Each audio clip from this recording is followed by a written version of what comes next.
In all of college football, a top 25 matchup as Kansas hosts K-State.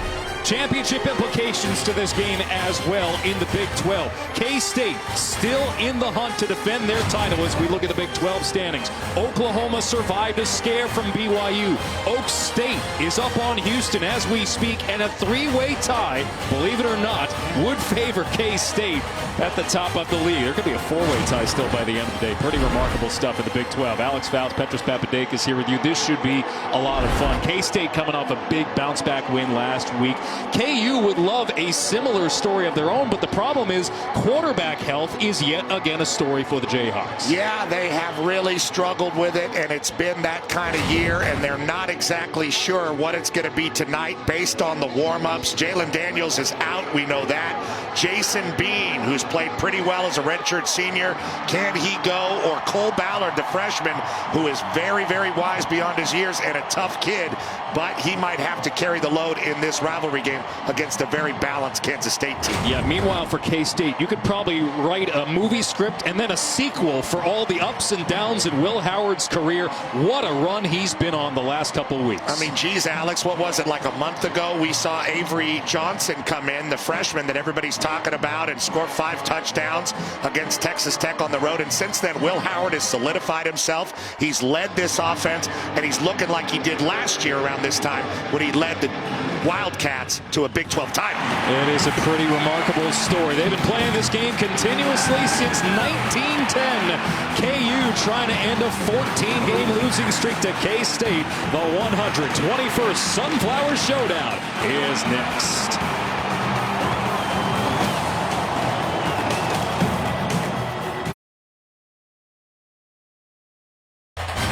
What a sight at this venerable stadium. The last year in its current configuration. They are packed in for this rivalry game, and it should be a lot of fun. 54 degrees at kickoff. Chris Kleiman's Wildcats, they have more than a heartbeat still in their pursuit of a second straight Big 12 title.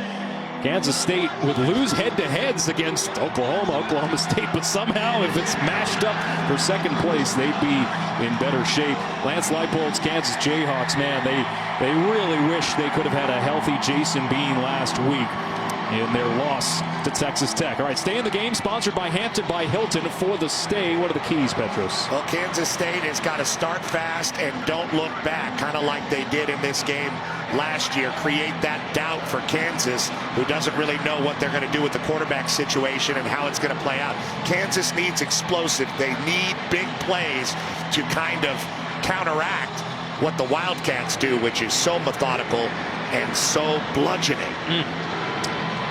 Well, this will be a good one. KU won the toss. They deferred. K-State with the ball first.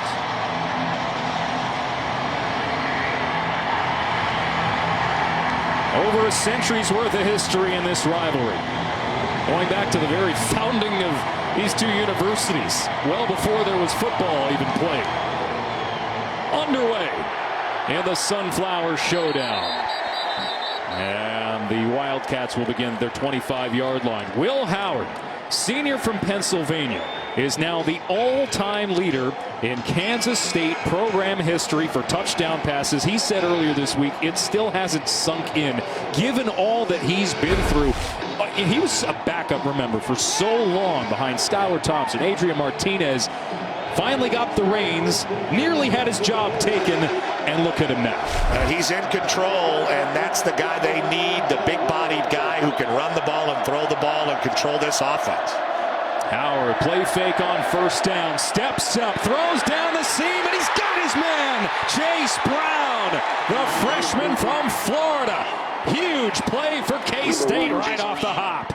And they want to get him more involved than they do right at the beginning of the game. We talked about starting fast and not looking back. The Wildcats taking it to heart. 46 yards on the opening play. Handoff on the ground. DJ Giddens tough to bring down. How about this start for the KSU offense. Well, you know, Malik Knowles isn't on the team anymore, and neither is Deuce Vaughn, but early, Jace Brown looks like Malik Knowles from last year in a game-breaking type of run from DJ Giddens there, stepping out of a tackle, but there's Jace Brown just getting behind the secondary. Beautiful ball by Howard. 46 yards on the pass, 18 yards on the run for Giddens. First down for K-State. Howard, time in the pocket, throws a wobbling ball that is over the head of the tight end Ben Sinnott. Didn't come out of his hand cleanly, and everybody gets a chance to breathe. It's second down. Yeah, Kansas State's big thing this year is they have a balanced team. They have some senior leadership and guys like Sinnott, but where do the explosives come from now that Vaughn has moved on and Malik Knowles? Well, they've found more and more balance as the season has gone on, and they've kind of combated the explosive plays that are lacking with a lot of guys touching the ball. On second down, Howard to pass, incomplete. Intended for Brown. Well, it looked like he had a pretty good position on that slant, had crossed the face of Kobe Bryant, the defender there. He pushes the route, gets in front, and looks like a little grab on the shoulder there around the time the ball was arriving. Made it look like he just didn't make much of an effort for the catch. K-State, they've struggled in the red zone this year, last in FBS.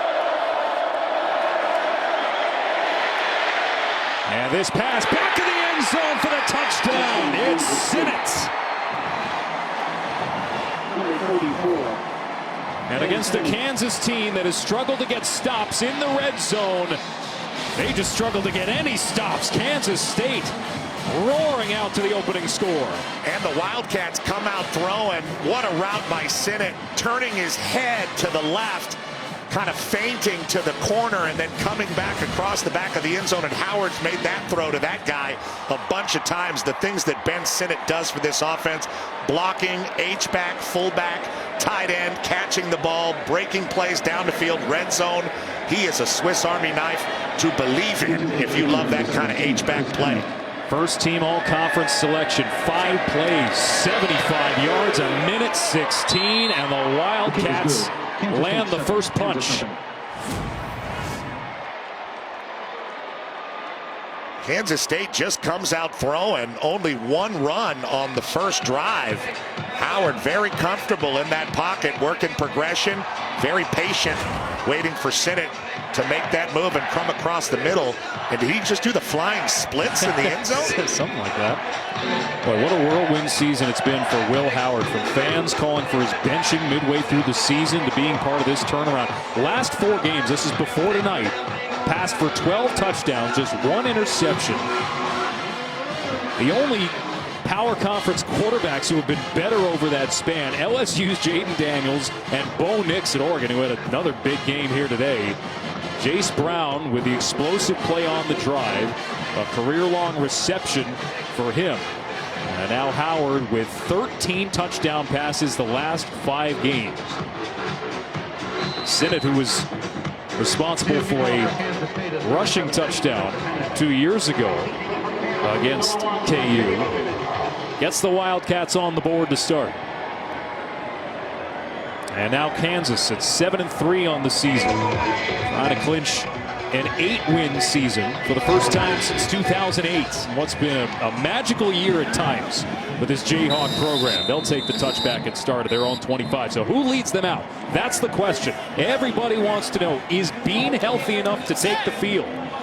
And from our initial look here, it's going to be Ballard to take it. Yeah, he took all the first team reps in practice this week. Last week against Texas Tech, had to come in relief. 9 for 20, 124 yards. He's a little bit more mobile, they think, than perhaps Bean, but we'll see what he's capable of here today. Well, son of an NFL executive, they say he's beyond his years as far as knowing what to call and how to be in the huddle. Ballard hands it off on first down. Daniel Highshaw bounces off the initial tackle, surges ahead for a gain of 6. Highshaw and Devin Neal, one of the best 1-2 punches in the nation. at running back. Hishaw, one of the top contenders for comeback player of the year. He missed all of 2021, most of last year with a hip injury. He's finally healthy this season. He and Neal are just tremendous as a duo. 1,500 yards rushing between the two of those guys. And they're going to need to lean on that intensely and get some quarterback run going with Ballard to match what Kansas State's got on offense. This is a big drive. A run play, only a yard gained on the forward progress for Hishaw. Marquise Siegel to tackle the North Dakota State transfer. Watch Siegel come flying up wearing the number 21 and just stop Hishaw's journey right there. Wow, with a little bit of help too from Kobe Savage. Very physical play, and that's what Kansas State does. They have secondary people that come up around the line of scrimmage and make sure tackles. One of the best tackling programs in the country for over a decade. They're down to 3. Aim an extra yard. And this will be a run play short of the line to make. So Kansas getting a Wildcat snap to Torrey Lachlan is going to come up short here. Torrey Lachlan is a tailback that they like to use. They got him at the quarterback position because of all of the injuries at the quarterback. Call a run play for Lachlan, kind of a speed option. He fakes the pitch and tries to take it upfield. So some creativity with the Kansas offense, but does not turn into a first down. And a 3 and out for the Jayhawks to begin. Damon Graves to punt it. Aussie punter fielded at the 19, and Brooks is driven back. Great kick coverage from the Jayhawks downfield, limiting Phillip Brooks, one of the best kick returners in the country. Will Howard on the opening drive as K-State up 7-zip.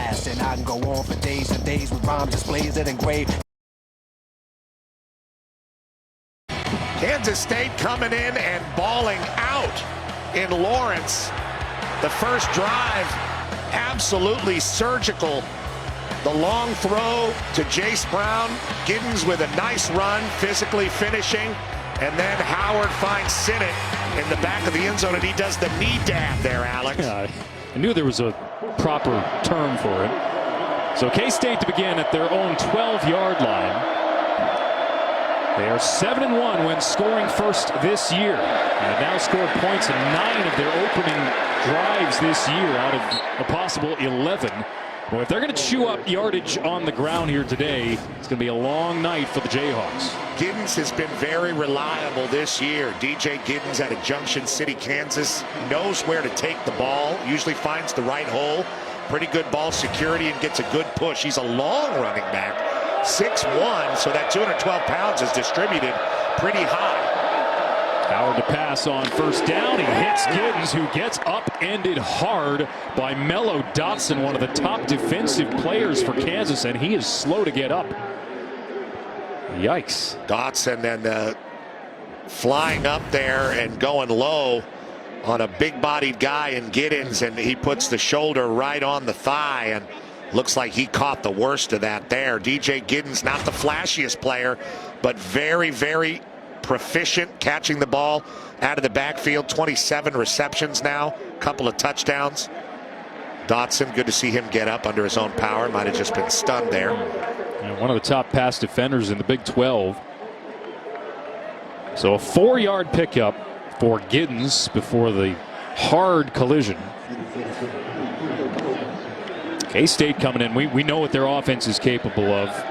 Top 15 in the nation running. Since the loss to Oklahoma State in Week 6, they have averaged 42 points per game. And they've done it by spreading the ball out and finding a lot of different guys to carry the load.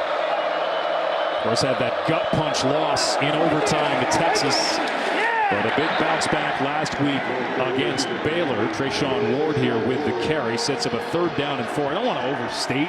We were talking about it during the commercial break. Like, how big is an early 3rd down like this for Kansas defensively? Well, we talked about how Kansas State wants to start fast, create that doubt. Kansas has not had a lot of success with this rivalry despite their win total this year and the crowd at Memorial Stadium. Kansas State can keep their foot on the gas, it really hurts the Jayhawks, especially without their quarterback. Howard to pass, connects with Sinnott. Nobody nearby. Sinnott sheds a tackle and is ripped down after moving the chains. Well, Taiwan Berryhill is in the area. Sinnott just kind of finds a space in that zone in front of Berryhill. 9-yard reception for Sinnott. Howard to pass again, incomplete. Although a flag comes in, Phillip Brooks, the intended target, with Marvin Grant, the Purdue transfer, in coverage. Interesting game plan from Colin Klein, the OC for Kansas State. I mean, they're coming out really firing the ball, throwing a whole bunch here in the first quarter. Prior to the pass, holding, defense, number 4, 10-yard penalty and an automatic. First down. Well, Brooks is right here in the slot area. And as he goes by, Marvin Grant grabs the jersey, which is why the ball looked to be overthrown.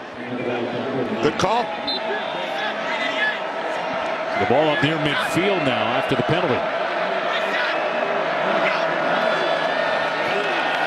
Handoff. Ward spun away from the initial grasp of Hayden Patcher to battle for another yard. And he's into plus territory after a gain of 3. K-State to start this game. Just before that run, they were averaging 13 yards per play. They are ripping apart this KU defense to begin. And make no mistake, at a certain point in this game, they will establish the run. They're not going to be high-flying throwing it, but they're putting a lot of pressure right now on the Jayhawks secondary. Ward again. This time he stood up. Hatcher starting for senior day. Austin Book is usually the guy, but Hatcher there along with Patrick Joyner for the stop. Well, they need these kind of plays, fighting hard right at the line of scrimmage. Hatcher gets his arms around Ward and creates this 3rd and 8 situation. It's been Sinnott early in this game. That's what Will Howard's been looking for, his excellent H-back and tight end in these 3rd down situations. K-State 2 for 2 on 3rd down. Sinnott, bottom of your picture. Howard flushed out, heaves it downfield, taking a shot. It is broken up. Intended for Brooks. Bryant, first team all Big 12 selection last year. Kobe Bryant, the Evergreen, Alabama native. And it's 4th down. And we were talking about them really needing a stop here. Looked like Brooks throttled down a little bit, didn't expect that ball. And Bryant able to recover himself and go up and make a play on it. Looked like he was going to maybe be able to pick it. He's got about 4 inches on Phillip Brooks. Trevor Wilson, the deep man, does have a punt return touchdown this season. And he will not get a chance to return this. It'll take a KU bounce. Now the coverage for Kansas. After the penalty, they come up with a big stop. 7-zip Wildcats.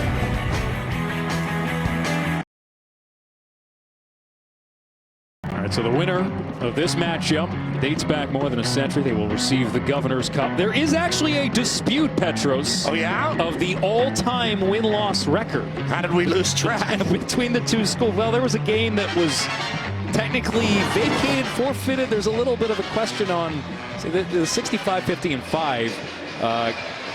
There was a KU player ruled ineligible in a game in 1980, the Big 8 conference. Oh, come on. And so KU claims it was vacated. Kansas State claims, no, it should be a win for us. So anyway, this is the first time that you've got a top 25 matchup in a long while. Great to see. Oh, my gosh. So Jayhawks ball. Here's the first big play of the night for Kansas in their first down. Gain of 13 as Lawrence Arnold makes the reception along the sideline. Ballard, the young guy, gets it out to him. They get him on the move, find something comfortable. First time they've let him throw the ball. They were 3 and out with no passes on their first drive. Good start for the freshman out of Indiana early here. And actually their first pass play of the game. Kansas has lost this matchup 14 straight times. Cole Ballard, the freshman, with time in the pocket, throws complete underneath. The catch made for a gain of about 5 for Savion Morrison. We believe that all 5 running backs are going to touch the ball in some fashion here tonight. That was the message from Lance Leipold in our meeting earlier this week. We've seen 4. We've seen Hinshaw, Highshaw, excuse me. We've seen Neal, Lachlan, Morrison. We just haven't seen McDuffie yet. There's Joe Klanderman, big intimidating defensive coordinator for Kansas State. He is, isn't he? Second down. Wildcat snap. And they will hand it off here. Nothing doing for Highshaw. Tackled in the backfield by Nate Matlock, Jr. Top 10 of the conference coming in sacks, and he has a tackle for loss in all but 1 game this season. 2 running backs in the backfield, Highshaw and Neal. Kansas State not buying it, stacking the box and making a play, and a big 3rd down for the freshman again. See if Neal gets a touch here. Last week moved into 5th on KU's all-time rushing list, passing a couple Jayhawk greats and Pro Football Hall of Famers John Riggins, Gale Sayers. Ballard to take the snap. Pressure comes. Ballard to pass. It's caught along the sideline for a 1st down. Luke Grimm didn't have a single touch last week. Left the game at halftime with an injury, but he returns this week, and he has a 1st down for KU. He's looked pretty strong. Cole Ballard on the last 3 throws. Very confident, handling himself. Really well-timed route from Grimm in front of Kobe Savage. And the young man keeps them on the field. That is a huge moment for the Jayhawks, but they have to build on that and find a way to move the ball against a tough, balanced K-State team on defense on every level. Talk about K-State offensively as Neal finally gets a touch here, but defensively, Kansas State, I mean, they're only averaging 18 points against per game. They have a +7 turnover margin, +10 over the last 5 games. They have been outstanding defensively ever since that loss to Oklahoma State. And I know the Texas game was a bit of a shootout, but 3 points allowed to TCU, a shutout against Houston. I mean, they have been tremendous. They've handled their business in conference and games that they were supposed to win. They've looked like the Kansas State teams of the past. They have that identity and that personality. There's just nothing easy against these guys. Pitch play from Lachlan as he connects with Neal, and it's another 1st down for the Jayhawks. Well, that's the 2nd time we've seen that speed option look. The 3rd time we've seen 2 tailbacks in the backfield. This time Lachlan and Neal. Lachlan pitches, does it pretty well. Good pitch placement there for Neal. That's not easy stuff. And then Ballard's back in the game. Jayhawks are rolling a little. This Kansas team, 12 rushing touchdowns the last 5 games. Most of their production, especially over the second half of the season, has come via the run. Pressure coming. Ballard in trouble, gets rid of it quickly, and it falls incomplete. Took a shot. They're going to do a lot more of that, Alex, I believe. Guys like Austin Moore, the will linebacker and captain, they want to harass this young man. He seemed pretty comfortable the last 3 times he threw the ball. This time, not so much, because why? Austin Moore's got his head right in his midsection. First incompletion for Ballard. Kansas State's going to throw everything they can at this young quarterback and try to confuse him and physically take the game out of him. Wildcat again. And this time Lachlan will run it across the 45 as Kansas drives into K-State territory. Gain of 5. And Lachlan will remain in. Ballard checks in back at quarterback. That's the 3rd time Lachlan's run that speed option look to the left. There's something they like about it. And twice it's gone for very positive yardage. Well, it's interesting because we heard that Ballard was going to be somewhat mobile, but I wonder if they're trying to limit how many situations to put him in. I think you're absolutely right. When they start popping the cork off of the quarterback run with Ballard involved, it will be interesting to see. They're down right on cue. Ballard does run it, but he's going to be short of the line to make by about 2 yards. And it's a 4th down for the Jayhawks. Brendan Mott the tackle, and now a decision for Kansas. This has been the most positive drive that they've had, obviously, thus far in this game.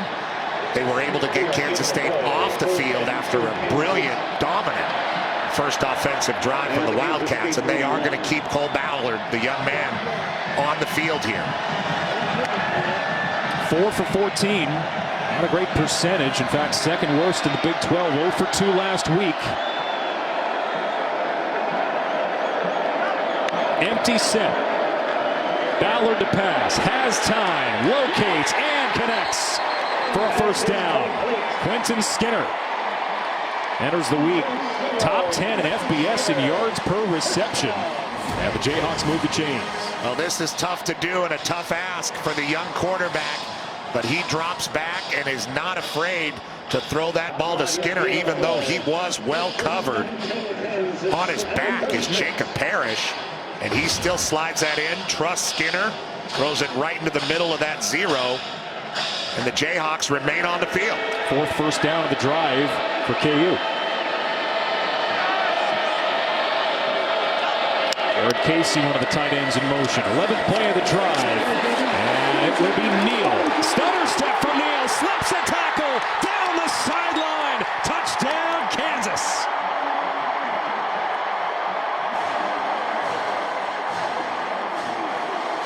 "36 yards.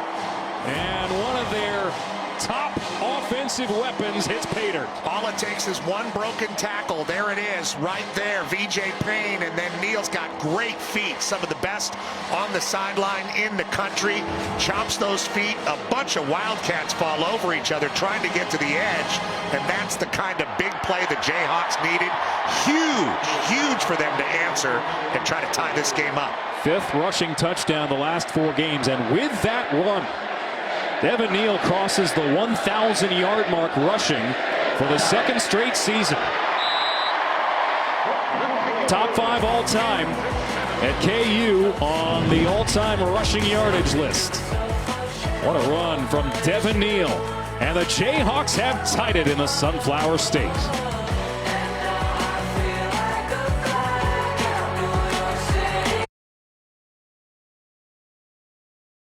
College football on FS1 is sponsored by Hampton by Hilton. For the stay, Alex Faust, Petrus Papadakis here with you. 11 plays, 82 yards, and Devin Neal with his 28th career rushing touchdown. And we're all square at 7 apiece. With Bedlam ending its continuous run this year, this rivalry will become the 4th longest continuous rivalry series dating back to 1910.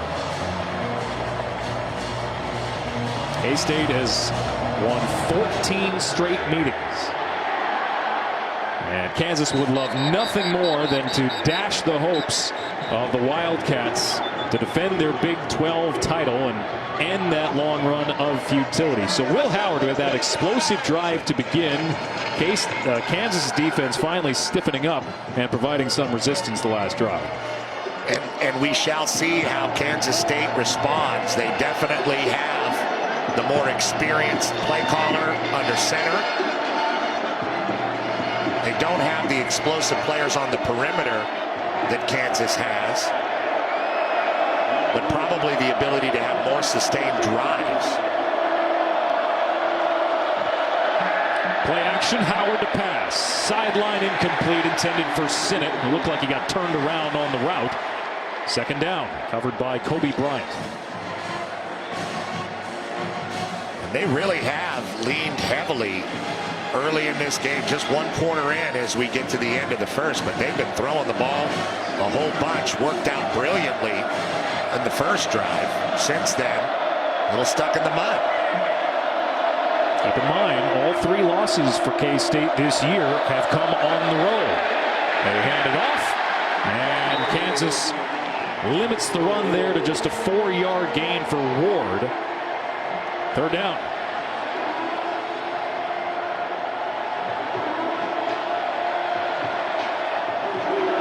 And, you know, you mentioned when are we going to see the quarterback run with Cole Ballard on the Kansas side. You could ask yourself the same question with Will Howard. They also bring Avery Johnson in, the fabulous, speedy freshman.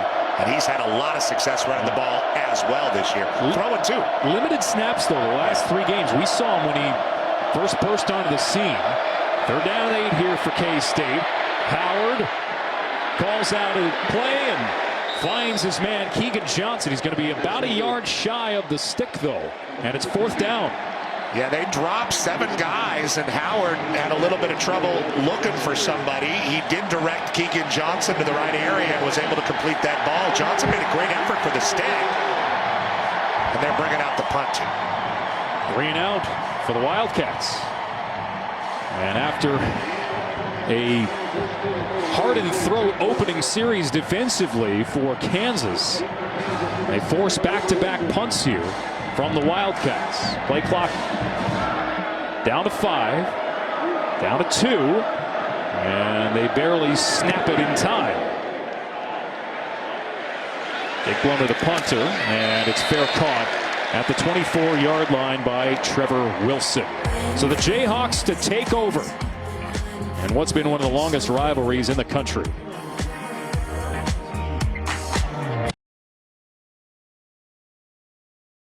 Tomorrow on Fox at 1 Eastern, Dak and the Cowboys take on the Panthers. At 4, the Bucks take on Christian McCaffrey and the Niners. Check for the game in your area, all on Fox and streaming on the Fox Sports app.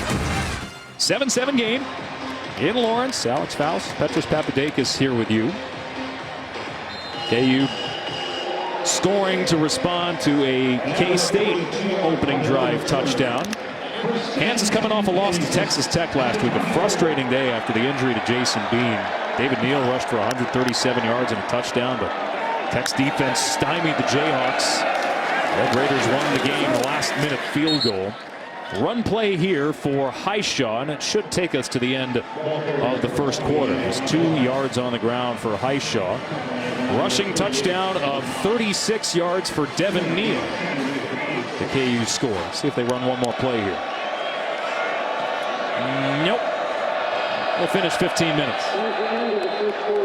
And we'll head to the second quarter. And what's been an entertaining ball game to start in front of a jam-packed crowd in Lawrence, Kansas. 7-7 after 1 on FS1.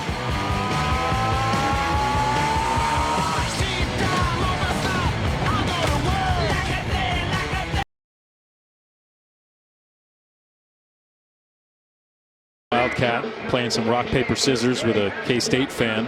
Yeah, I mean, I like Willie the Wildcat. It just freaks me out that he doesn't, you know, his arms are like human arms. Whereas the Jayhawk, you see he's working his arms with some fake dumbbells, but, you know, at least his arms are still a little bit more anthropomorphic.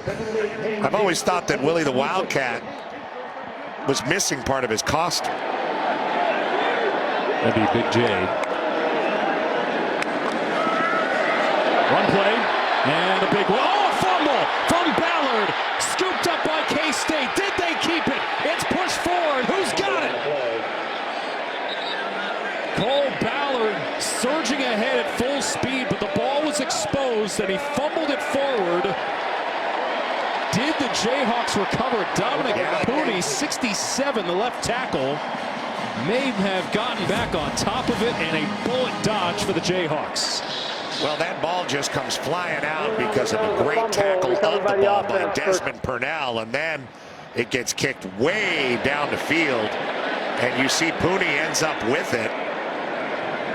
But he touched it a few times before he just kind of fell on it.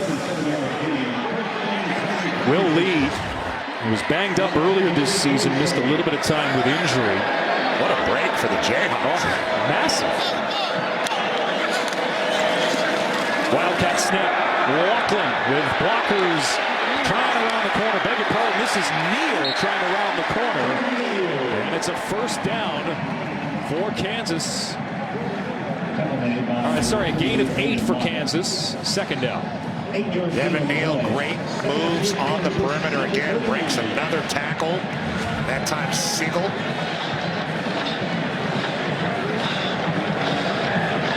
Kansas been very effective running the ball. Before that one, 10 rushes for 63 and a touchdown. They got 27 yards out of the fumbles. There's Lachlan on the Wildcat snap. Option pitch. Neal slipped the initial tackle, but he's going to wind up being tackled for a loss. There's VJ Payne, one of the fastest defensive players in the entire Big 12. Yeah, it's going to be a heck of a matchup between Devin Neal, who's a very good back, like you said, Alex. 1,000 yards 2 years in a row, just crossed that threshold, which is a great thing to do. And this really sure tackling Kansas State defense under Joe Klanderman. It's just a heck of a matchup in this game. And we'll see what Cole Ballard has to say about it before it's all said and done. He's been playing pretty poised football. Kansas 1 for 3 on third down. A stutter step for Highshaw, searching for running room, and he's able to make the line to gain. And they're doing everything they can. I mean, that time Cole Ballard with a fake, trying to look back over to the sideline, check him out, and then they're going to snap the ball to Highshaw. Everybody ready to go, and the puller pulls around. Hit Kobe Baines. Well called play, and they're doing whatever they can by hook or crook to keep this offense on the field. And Ballard lines up at quarterback, but a lot of times he doesn't, like right here. Yep. Moving back there, and get the ball here. Will be Ballard. Ballard to pass, taking a shot, short of the end zone, caught inside the 5-yard line. Luke Grimm. Kansas is pulling out all the stops, and they're going to try to go quickly here. Well, this is what hurt Kansas last week down the stretch against Texas Tech. Underthrown balls, very difficult to defend. Sigel was in good position there. Handoff. Highshaw pushed down in the backfield. Desmond Purnell and Austin Moore both there for K-State. Yeah, it looked like they got to the feet of Highshaw before he could make a move and try to bubble that run to the outside. Loss of 6. Kansas throwing the ball down the field. Ballard not afraid, getting that ball to Grimm. I wonder if as much of the tempo they were trying to run was in case of review, as much as it was to try to score quickly. I mean, they're trying to fly up to the line of scrimmage on first downs, but absolutely no one wants to take a look at anything that might be a little questionable. Lachlan again, Wildcat snap, option pitch. Neal with running room to the corner. Got it. Touchdown, Kansas. And the Jayhawks have the lead.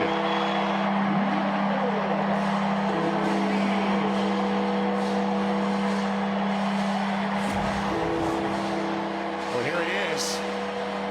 Desmond Purnell flying in to make a play on Lachlan, and he does a great job of giving up his chest and pitching that ball out to Neal. That is not easy to do. I mean, we watch Air Force do it and things like that, and you don't think about the ball placement and when you're moving and making sure it's a backward pass and all those things. Really well executed by Lance Leipold's team early in this game. Down with the extra point blocked. K-State has it. This could be trouble up the other way. It's picked up by Keenan Garber. He's going to take it the distance. I don't see a flag. And K-State takes advantage of the blocked extra point to narrow the deficit. How about that? You don't see those a lot, but when you see them, man, are they deflated for the scoring team.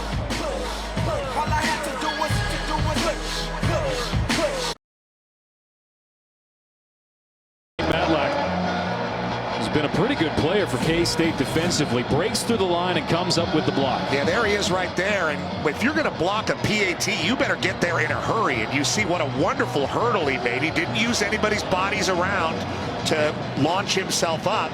So a totally clean play. And then Keenan Garber gets the ball and finishes with speed. And it doesn't really mean much other than they don't get the point unless you finish it. And then you get the 2 points. And Kansas feeling good about taking the lead, feeling terrible about that special teams miscue. What could have been a 7-point lead is only a 4-point lead. Keenan Garber, how about that? 91 yards on the return for a defensive PAT. So after the second rushing touchdown from Neal, K-State trims the deficit with the blocked extra point, and now Will Howard and the Wildcats will get a chance on offense here. They have not done much since the very first drive. They are getting a little cold there on the sideline, starting to flirt with unestablishing what they've established. See if they can put together a little bit more of a consistent drive here. Will Howard, 8th in the nation in passer efficiency rating. The last 4 games coming in. Nice stutter step from Giddens, cutting it back and picking up a first down for the Wildcats. Beautifully done broken tackle out on the edge from DJ Giddens, and he's been getting more and more confident as the year has gone on. What a great cut in front of Berryhill, then gets it to the sideline, and that gets Kansas State going a little bit. He's coming off his 3rd 100-yard rushing game of the season against Baylor last week. They're playing really well on offense right now as far as balance goes. Howard to pass. Quick out. Brown close to the marker. Jace Brown, a freshman out of Florida. We saw them get the ball to him deep early in the first quarter. And that was very easy on the edge. A lot of cushion there for him. He's a spry guy, 5'11", 174. Very good route runner, and Howard anticipated that throw very well. Wildcat 48. 2nd down and 1. Handoff, Giddens. Great block. As he is unable to get away from O.J. Burrows, but picks up the first down anyway for K-State.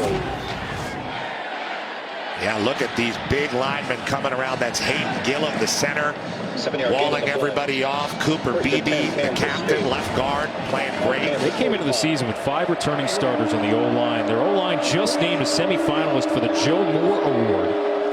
Top offensive line in football. Howard to pass, incomplete, flag comes in. This looks like a pretty clear-cut one. Trying to get it to Jaden Jackson there.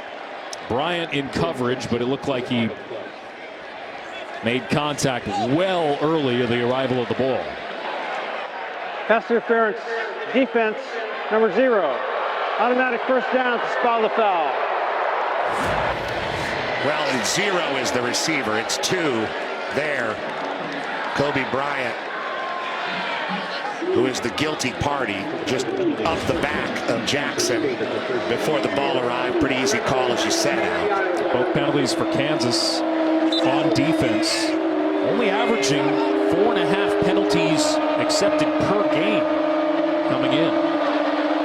These have not been a huge issue on the whole for Kansas this year. But after the penalty yardage tacked on, K-State at the Jayhawk 30. Big run on first down for Giddens. Could have been more. Down with an ankle tackle late by Kenny Logan, the all-time leading tackler in KU history. 57th career appearance in a KU uniform tonight. And he also not only makes all the tackles, but knows how to place everybody in that secondary. He is the leader back there. Had to come up and really physically make a stop on Giddens. Kansas State starting to get this run push. On 2nd down, Howard backs up, finds Giddens, makes the man miss. But he's going to come up short of the line to make no gain on the play in the end. Interestingly, we have not seen a target the way of Phillip Brooks yet, the leading receiver for Kansas State as of yet. Yeah, well, when you distribute the ball to a lot of guys, sometimes somebody can get lost in the shuffle. I think we'll see him more as the night goes on. Giddens with another move on the edge against Berryhill. Once to the right, that time to the left, but still a 3rd and short for the Wildcats to stay on the field. Brooks lining up in the slot here. Pass behind Giddens, incomplete. He would have been able to break free, but Howard was off target, and it's 4th down. Yeah, you throw this to a wide receiver, maybe Sinnott comes up with this catch, a running back behind him like that with a hit coming. That is really hard for a guy like DJ Giddens to turn his body, make that catch, and then go up the field. 4th and 3. They're going to keep the offense on the field, Pete. At least that's what they're showing.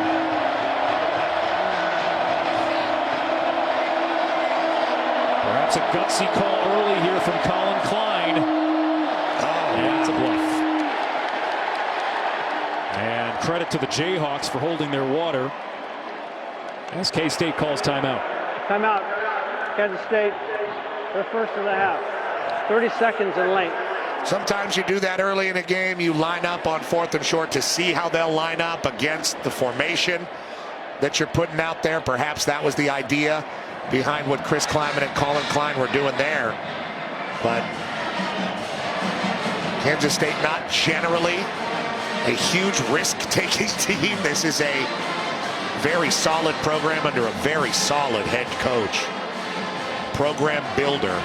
And you know what Leipold has done at Kansas is a little bit like what Kleiman is doing at Kansas State. Of course, he had quite a foundation built by Bill Snyder when he came in and took the job. But Kansas has always had good skill position guys. It's a matter of building their fronts, defensive and offensive. And that's what Lance Leipold has come in and done. And that's why you're looking at a bowl-eligible Jayhawks team, and they're coming back out to run some offense, Alex. I will see what Howard and the Wildcats have in store. 4th down and 3. They've got to get to the 20.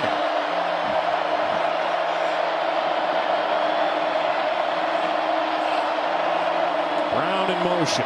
Howard to pass. Far side, incomplete. And the Wildcats turn it over on downs. Great coverage by the Jayhawks, but there is a late flag. And a second one just tossed on the field. Yeah, it was Gervin grabbing out there on the perimeter. It looked for a second like Howard had led his receiver. And there wasn't separation there. Why wasn't there separation? Perhaps a bit of a hold there. Lance Leipold doesn't like it at all. He's very angry. He's still barking at the Prior to referee. pass, holding, defense, number 3. 10-yard penalty and automatic. First down. And that's Dotson. Let's see. Right in the middle here.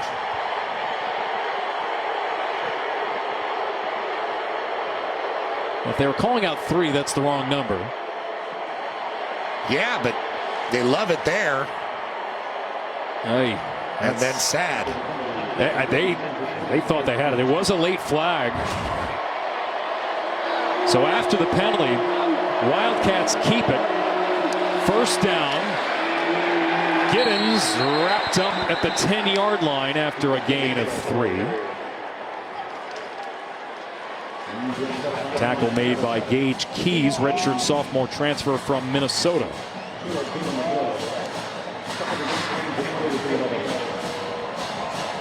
We're going to mark forward progress after just a gain of 2. Second down and 8. Huge penalty. I mean, a big opportunity for the Jayhawks to get off the field. And that's 3 penalties now in the first half. Play action. Howard to pass. Crossing pattern hits his target. Keegan Johnson. Touchdown K-State. And the Wildcats regain the lead. They have been extremely comfortable in the first half, dropping Will Howard back and letting him pick apart a defense. There he is with Johnson coming underneath, and just nobody closes on that ball fast enough. They've been trying to involve Johnson all year long. Transfer from Iowa. There they find him to take the lead. He had a big game against Texas. 7 catches for 70 yards. In and out of the lineup with some quad hamstring issues. Extra point sneaks through. But Keegan Johnson has his second touchdown as a K-State Wildcat after transferring in from Iowa. 16-13 K-State.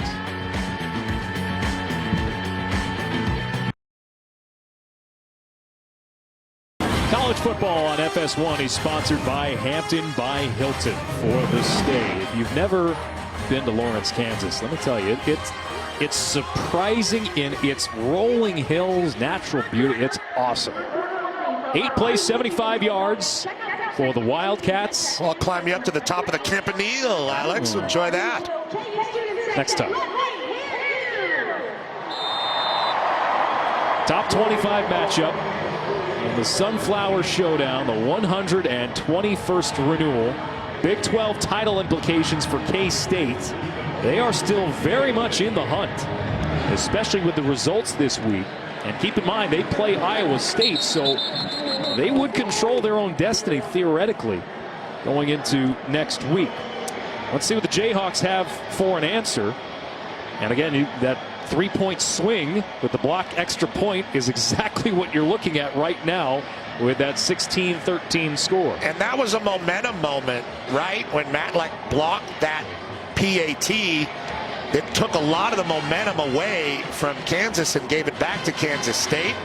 And it didn't feel like Kansas was kicking off to a dejected Kansas State team. Instead, they just scored 2, took away 1, and they marched right down the field and scored a touchdown. And back-to-back long touchdown drives, 82 and 76 yards. Look out! Ballard is brought down.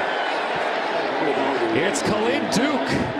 Top 5 in the Big 12 in sacks. That's his 5th of the season. Yeah, and he's going to be coming not all the way off the edge. He was 1 down. Austin Moore was on the outside of him, and Ballard just didn't feel him. He almost turns right into it. Duke has an NFL-looking edge rusher type of body, and he's put up those type of numbers as well. Just want to check it. That's actually his 6th sack of the season. 8-yard loss. And a big run here to regain it, and then some. Devin Neal. They dial up number 4, and they get all the yardage back pretty much. It'll be a 3rd and short. First guy to touch him is Kobe Savage, and look, he's at least 10 yards down the field by the time Savage catches up to him. That's the acceleration and the ability of Devin Neal, and that's the big play, explosive style that Kansas has offensively. The more they can do of that, the better, because Kansas State doesn't really have that on their offensive side. That's one advantage the Jayhawks have in this one, and another Wildcat look here. Devin Neal now 3rd rushing touchdowns in KU history, and here's Lachlan for a 1st down. Well, they love that left side speed option with Lachlan, and they ran it early to no success. Every time they've run it since then, when he keeps it or pitches it out, they've had success. And he just kind of picks his way. Austin Moore originally misses the tackle and leads to a positive run. It's funny, Kansas State's been throwing the ball a whole bunch in this game, and Kansas has been especially run heavy. KU, when they win that time of possession battle, they've been great all year. Misdirection, they keep it with Neal, and he'll pick up about 1.5 yards. And that's setting stuff up as the game goes on. They line up Ballard on the outside, fake a pitch to him. The next time they run that play, they're going to pitch it to Ballard, and he's going to throw it down the field. I love how, in a lot of ways so far, Lance Leipold has opened up the playbook. Knowing what happened with their quarterback situation coming in. We saw Jason Bean. He's on the sideline. He's in full uniform with a helmet. He was there for the warm-ups to see if he could go, and it's just not happened. And so far, Ballard looks very confident. Ballard floats the ball right on time. And it's a 1st down for the Jayhawks. It's Morrison, 8 of 11. Xavion Morrison, look at, not only is this ball beautifully accurate, but Morrison has a plan. The second he catches it, he catches that ball and makes a move, a stop move on Austin Moore. Well, to your point about Ballard, just 1 incompletion. And, Leipold and his coaching staff told us, like, he doesn't lack in confidence, even as a true freshman coming in. He's probably not going to throw the deep out from the opposite hash. We're not going to see that probably with his arm ability, but man, they have really rallied around him and found things he's comfortable doing. Began the season 4th on the depth chart. Floats another ball on time. Luke Grimm reels it in, though paid the price, and he's wrestled down by Bo Palmer, Overland Park, Kansas native. 2nd down. But they have found offense and explosive offense, which is amazing. You think about what Kansas has been through over the years, and they don't have Jalen Daniels, who everybody loves as a quarterback. Terrible year with a back problem. And Jason Bean, who's played a lot of football and been a stud, is not available either. I tell you what, though, I think it was a huge lift for Kansas this week. Daniels announcing he would return next season. On the ground again. Kansas having a lot of success running the ball. This time it's Highshaw, tackled by Austin Moore. Highshaw's the guy that'll take a little bit more football out of you than Neal as far as tackling him downhill. And you see how difficult he is to bring down. Jacob Parrish gets hit at the end. And, you know, around the fourth quarter, if you have established that, you get really tired of that guy with his head down running right at your chest. 6-yard gain sets up third and short. KU over 6 yards per carry. They try to sneak it. And it's right there. It will depend on the spot. Yeah, they didn't get the push they thought they were going to get, or it looked like they were going to get lining up like that, but they do get the first regardless.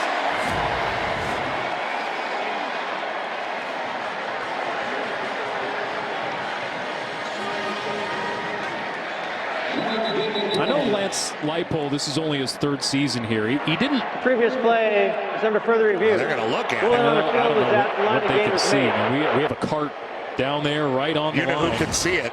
Who? Landino. Oh, yeah, that's true. He has X-ray vision. It's hard. You know, From Los Angeles. These scrums is very difficult. There's Joe Clanderman. Last 3 weeks, K-State has outscored opponents 171-61. I was starting to say for Lance Leipold, it's his third season at KU. He doesn't have necessarily, you know, the long-term history with this rivalry. He didn't, you know, want to, you know, put any more emphasis on this. Coaches always demur when you say that, but I got the sense talking, we were both talking to him that, man, they really want to end that 14-year drought. Dean, did you see it? It's like finding a needle in a haystack. Right? There's no way these push plays, they're so difficult to officiate. You got to find the football. Even with all of our great angles, it's almost impossible to see the football. They ruled it a first down. It has to stand. Stands on a first down. Got it, Dean. Appreciate you as always. All right, so One of these days, something's going to show us in the video. I mean, we're going to really get one of those clear, but I'm just shocked for the network that invented the puck tracing in the 90s. We can't put a chip in a football. We got to find invisible players. You know, you get some invisible players, we'll really know where that ball is. Leipold is still riled up, Alex. Riled up about, I think, that holding call that prolonged the Kansas State drive, and maybe riled up about that review. Killed the momentum of his offense. Under 2 minutes to play in the half. Ballard rolls to his right, escapes an initial tackle, steps up, and picks up a couple of yards. Moore was trying to reach in and punch the ball free at the end there. Gain of 3 or 4 for Ballard as the clock moves inside 1:40 to go in the half. They're trying everything they can to make them uncomfortable, and they're bringing people. They're bringing green dog blitzes. They're moving Khalid Duke down a little bit, trying to make different looks to upset the young quarterback, and then he's played pretty well through it. What's a green dog blitz? A green dog is when the linebacker doesn't come, just stands there, and then you turn away from him, and then he runs in there. He's green dogging. Second down and 7. Handoff. And rounding the corner here is Highshaw. We could have broken free on the 10th play of the drive. Another nice run for the Jayhawks. Oh, one of their linemen a little slow to get up. That's Dominic Pooney. Yeah, guy who's invited to the 2024 Senior Bowl. And, you know, doesn't it feel like a few of these Kansas offensive plays are just one split second away from breaking all the way? They are a big play team as Pooney kind of gingerly limps off the field. It's also the second drive of 6+ minutes for KU. They really controlled clock in this game, winning time of possession 19 minutes to 9. And Kansas is 6-0 this year when they win the time of possession battle. And they're doing it by rallying around as an offense the young quarterback. Different guys are taking snaps. Neal, Highshaw, Lachlan. We've seen him running a lot of option looks. Ballard does not leave the field, though. A step aside with the injury. Kansas driving.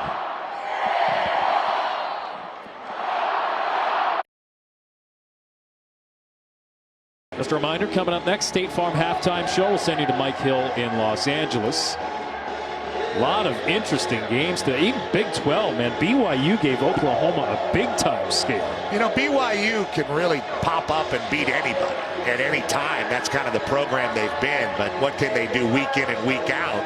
You know, in the Big 12, they've taken their lumps. But that one got pretty close, and Gabriel had to pull it out. All right, so Kansas driving here, looking to take the lead. 16-13, K-State in front. Wildcats tied for second in the Big 12 coming in. On first down, Ballard floats this ball. Back shoulder, incomplete, flag is thrown. Keenan Garber in coverage on Lawrence Arnold.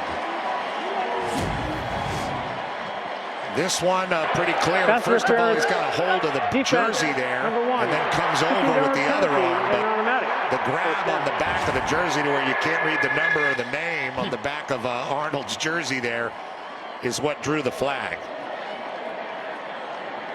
Some quick triggers on the flags on the perimeter in the first half here. That was not one of them. First penalty on K-State tonight. So it's now first and goal for Kansas. Jayhawks with 144 rushing yards, a season high in the first half this year. Last week they had trouble finishing these drives. Ballard to pass, floating the ball well over top of Lachlan, who was turned around with Lee in coverage, but that ball uncatchable. Kansas last week, what a frustrating day. They reached the red zone 3 times, no touchdowns. And the only drive that didn't end in points was a turnover on downs. They have not had a passing touchdown in the red zone the last 4 games. And Ballard again lined up on the edge, coming back into the formation. Second and goal. Ballard sees an opening, tries to take off, and he cannot get away. Austin Romaine brings him down with Kobe Savage.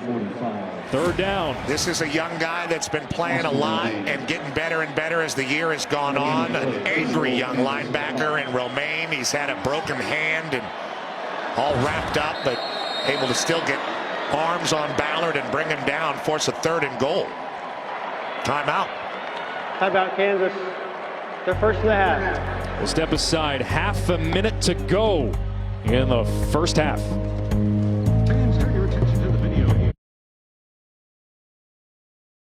You know, I wish we were smart enough to have planned it this way. But how about this? Ohio State, Michigan, number 2, number 3, still both unbeaten. What a Saturday it's going to be. It all starts with big noon kickoff live from Ann Arbor at 9 a.m. And then the game at noon on Fox. America's team, Alex. Is that what your producer told you to say or something? Hey, I'm an American. Third down and goal. 30 seconds to go in the half, and a timeout called here by K-State. This is a huge third down. Right, KU will get the ball to start the second half. They started the game 1 for 3 on third down. They've converted 3 straight now. Ballard, again, the true freshman, came on in relief last week of Jason Bean, was 9 for 20 against Texas Tech. Rush couple, and pretty good run there, 47 yards rushing, average about 6.5 per carry. But man, he has been confident. He's delivered on target. He's 7 for 9 tonight, passed for 78 yards. And Kansas is knocking on the door, taking the lead. And what a great game by Andy Kotelnicki, the offensive coordinator. 18 years as an offensive play caller, and most of them with Lance Leipold. And they've just done a great job of game planning this. They were very confident. Leipold didn't blink when he said, if we don't have Jason, we feel good about Cole. And he's a tough kid, and we believe in him in the huddle. And he's shown that. 13th play of this drive. Skinner in motion. Zigzagging back and forth. Pressure comes. Pass is caught for the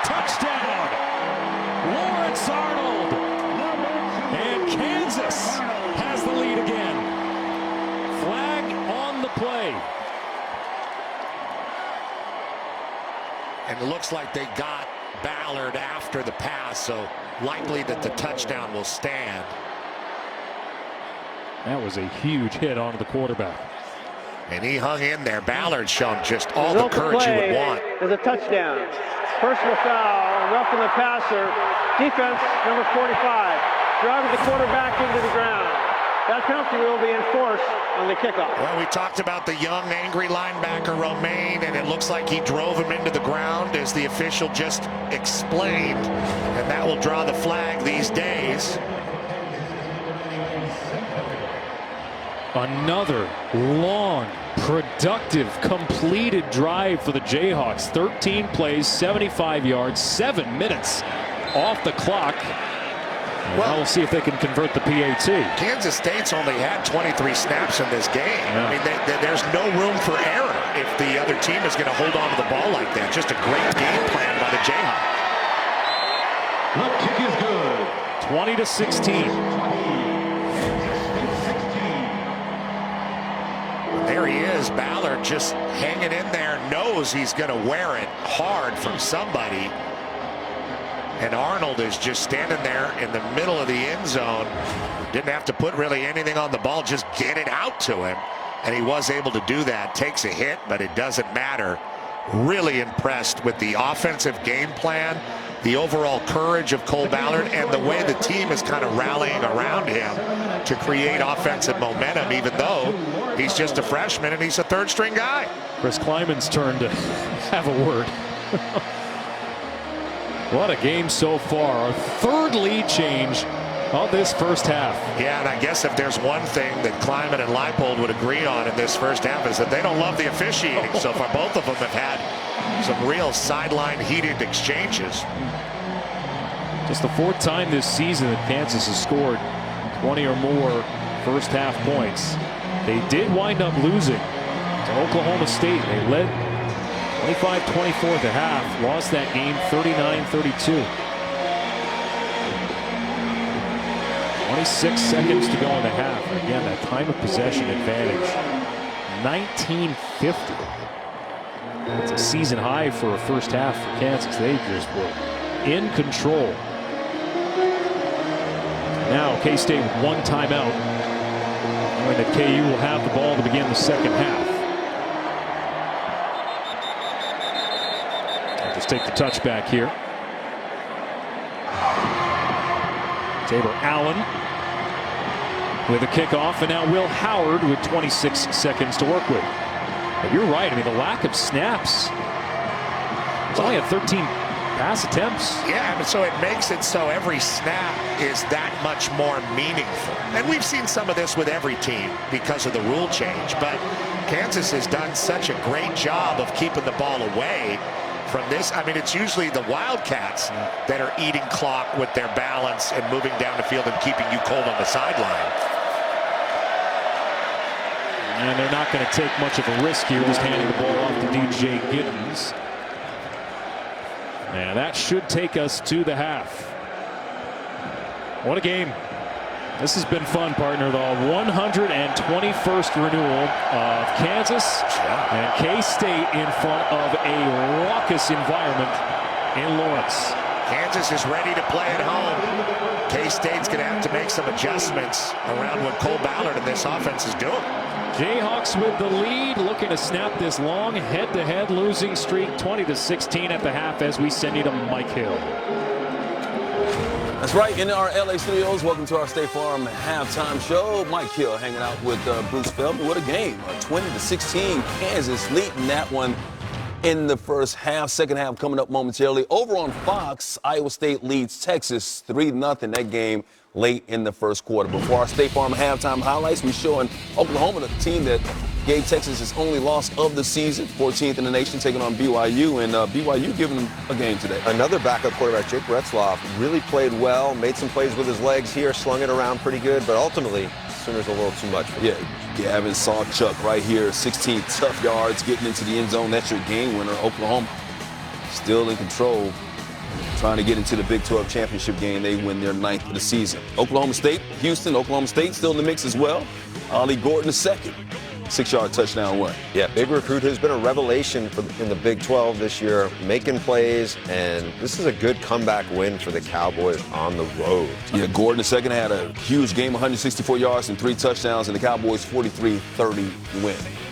Hey, a horrible scene for Florida State fans in Tallahassee. Jordan Travis carted off the field. We got more on that horrendous injury coming up. Also, Georgia puts his 27-game win streak on the line in Knoxville. We're going to show you if they look like the #1 team in college football. I think Tennessee would think so.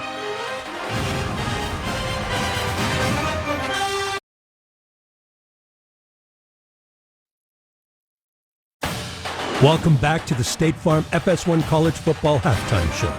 Like a good neighbor, State Farm is there. James Madison, one of 7 undefeated teams to start the day. As I said, start the day, taking on App State. Fourth quarter, down by 8. Jordan McLeod to Elijah Surratt right there. 11-yard touchdown, 2-point conversion, good. We go to overtime. App State trails by 3. Joey Aguilar, Caden Robinson, game winner. JMU undefeated, no more. App State gets to win 26-23.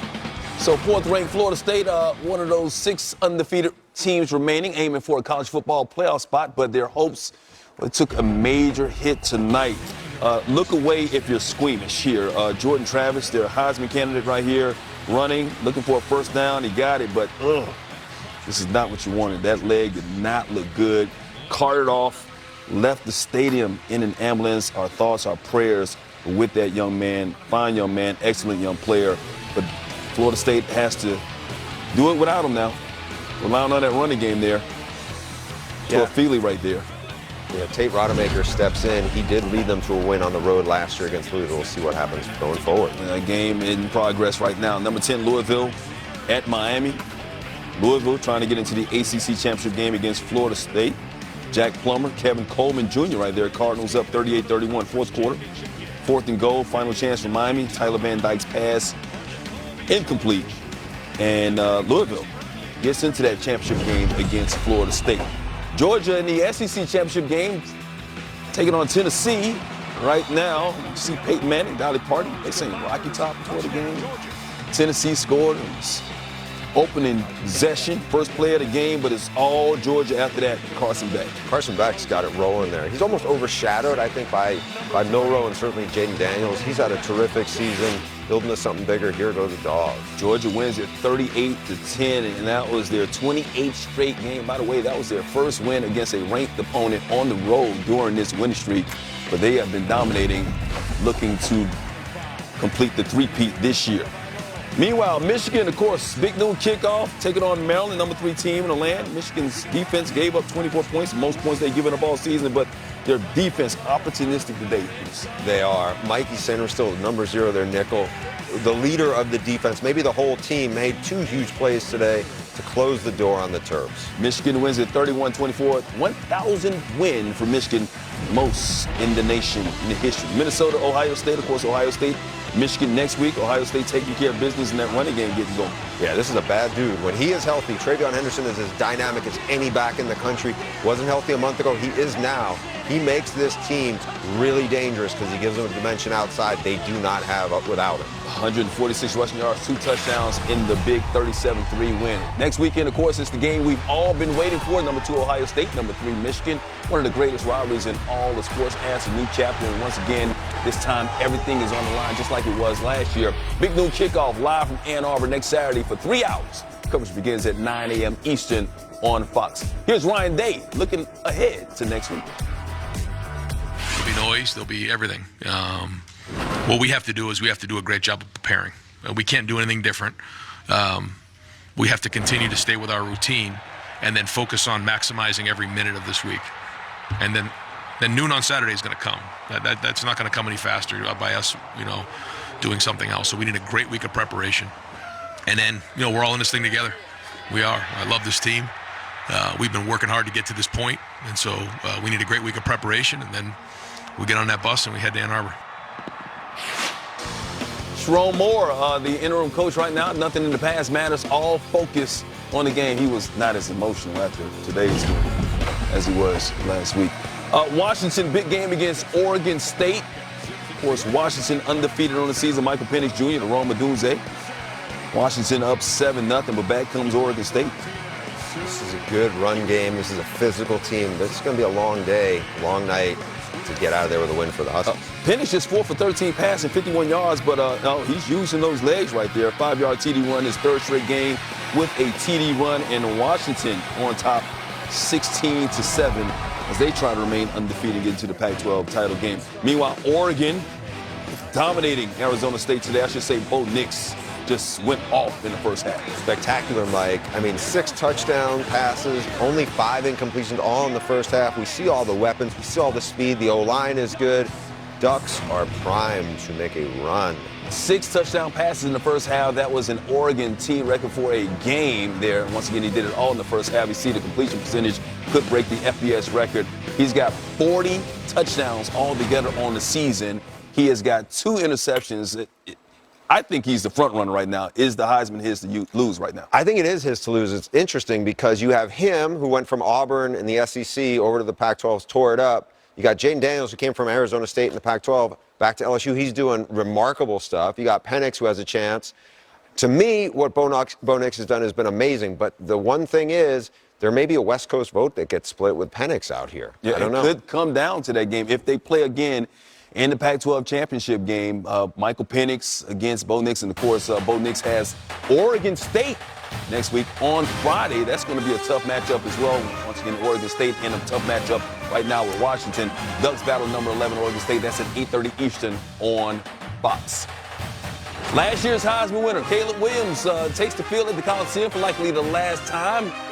Can he and the offense bounce back from that rough start?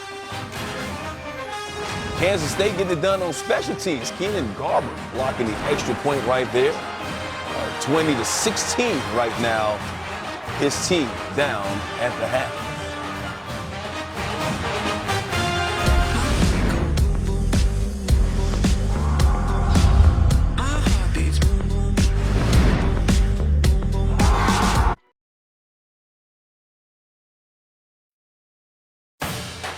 Welcome back to the State Farm FS1 College Football Halftime Show. Like a good neighbor, State Farm is there. Auburn's got Alabama next week in the Iron Bowl. Perhaps they overlooked New Mexico State, and they probably shouldn't have. Down 17-7, Ron Tiabasue. Fake punt, 23 yards, first down, 4th and goal, Diego Pavia to Eli Stokes. 2-yard touchdown. New Mexico State wins 31-10. Jerry Kill's team is 9-3. Remember the old Gopher coach? Yeah, Minnesota. Got it going. First win against an SEC opponent. Meanwhile, Iowa taking on Illinois, win, and Iowa's in the Big Ten championship game for the second time in 3 years. Deacon Hill to Addison, a stringer right there. And Iowa offense, they only scored 15 points, but they scored when they needed to. Big run here, Caleb Johnson. Sophomore stepped up. Deacon Hill, another sophomore stepped up. Good win. There you go, Brian Ferentz. Very emotional day for the outgoing offense coordinator. Yeah, that's all you need for that defense there. UCLA, USC could be the final game in the Coliseum for Caleb Williams. Ethan Garbers to T.J. Harden right there. UCLA up 21-10. And then Marshawn Lloyd running, but Alex Johnson coming up with the scoop score. We're a big story today. Forced 3 turnovers. Danton Lynn's guys got after people, and they got after USC today. It's been the big story all season long for UCLA. Cole Ballard's story in the first half with Kansas. Third straight quarterback making it happen. This team up 4, second half coming up.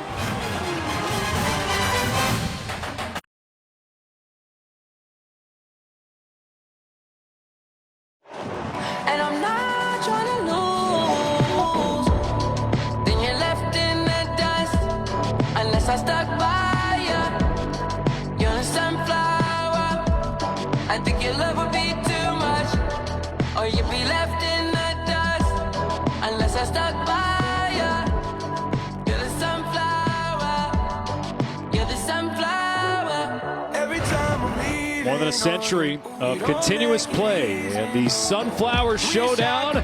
What a game it's been. 3 lead changes. Kansas with a season high 144 rushing yards in the first half.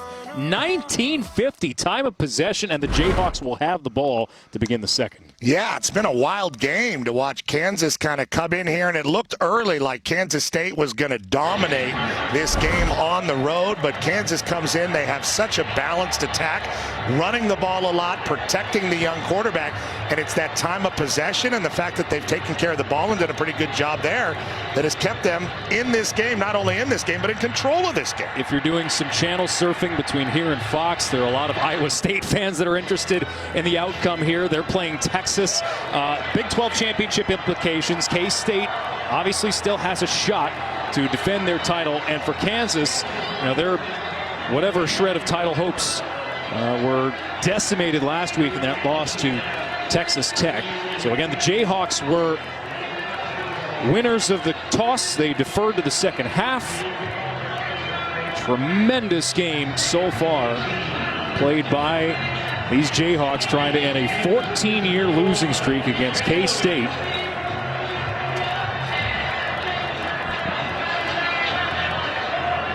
Underway in the second half. And this will go out of bounds and give the Jayhawks a short field. Now, these two teams, Petros, these are two likable coaching staffs, two teams that have prioritized building culture first. And that's buttressed all the football things that they've done around it, and it's shown up in results of the field, and it's a lot of fun to see it come to fruition, especially in an environment, a game like this. Well, when Chris Kleiman got the job at Kansas State, he came in and he was a lot like Bill Snyder in a way, or had some of the same characteristics, modernized the program, no doubt, and has brought them into the next era of Kansas State football. We've been used to Chris Kleiman doing that, right? But it's Lance Leipold and what he's built at Kansas that is really the shocker. Best starting field position for the Jayhawks today. And this quick hitter along the sideline could go for distance. Down the sideline, Fairchild tackled inside the 10. What a start to the second half for the Jayhawks. Mason Fairchild, 60 yards. Playmaking tight end and captain of this team, and he is all alone. So uncharacteristic of Joe Klanderman's defense to leave a tight end like that, and his ability just to stride out all the way down the field. How about Cole Ballard, who had 83 yards in the first half? Didn't have to throw the ball too far to get that one. 60 with a catch and run for Mason Fairchild. First down and goal. Run play. Neal tackled shy of the goal line, about a yard and a half shy by Marquise Siegel.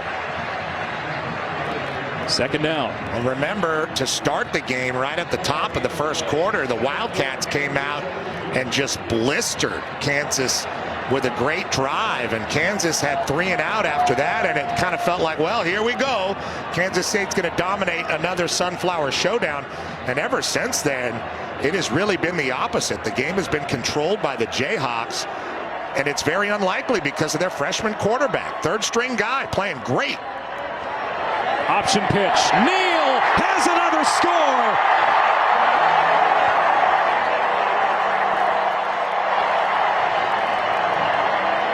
And it's the largest lead of the night for the Jayhawks.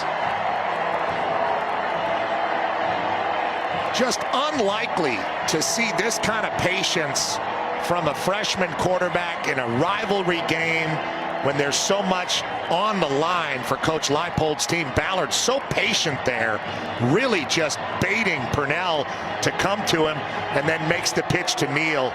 Really perfectly run. Just for the folks at home, we've lost a couple of our cameras with technical difficulties, so the extra point is up and good for Kansas. It's an 11-point lead and an explosive start to the second half for KU.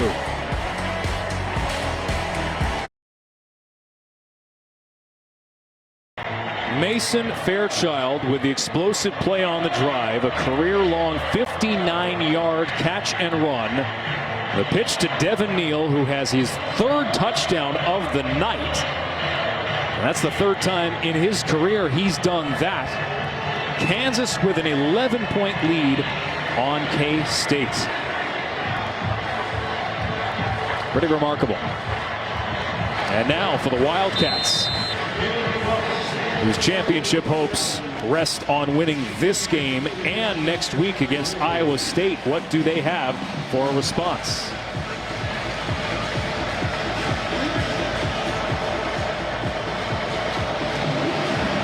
Allen to kick it off. Line drive kick. That skids away into the end zone.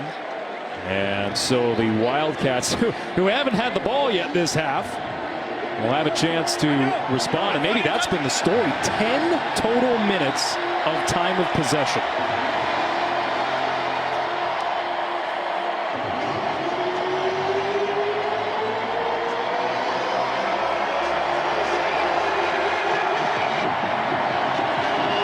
The Knights.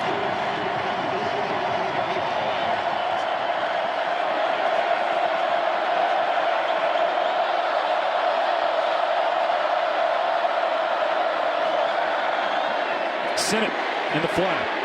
And he'll lower the shoulder before being knocked out of bounds. A relatively short gain for Sinnott as a result. Second down.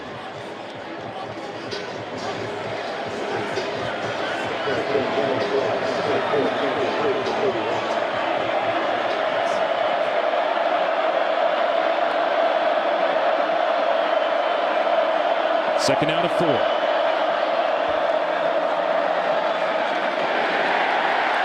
And this will be stopped. Well, that ball nearly came out. Defensive play from the Jayhawks. And J.B. Brown, Bowling Green transfer, 3 seasons with the Falcons. He led the MAC last year with 3 forced fumbles. Third down and 3 for the Wildcats. Kansas defense certainly came to play tonight.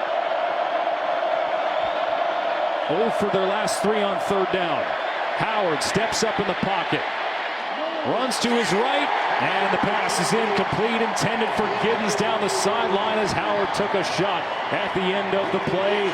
It's a 3 and out for Kansas State. Well, don't look now, but Kansas has taken full control of this football game. Howard unable to connect there and getting extreme pressure from Gage Keys there, the defensive tackle.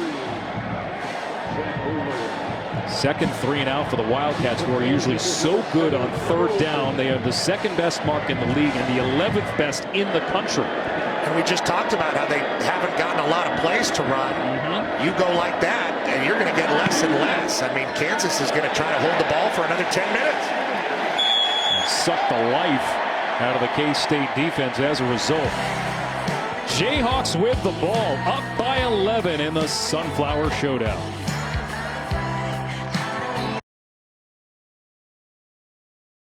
College football on FS1 is sponsored by Hampton by Hilton for the stay.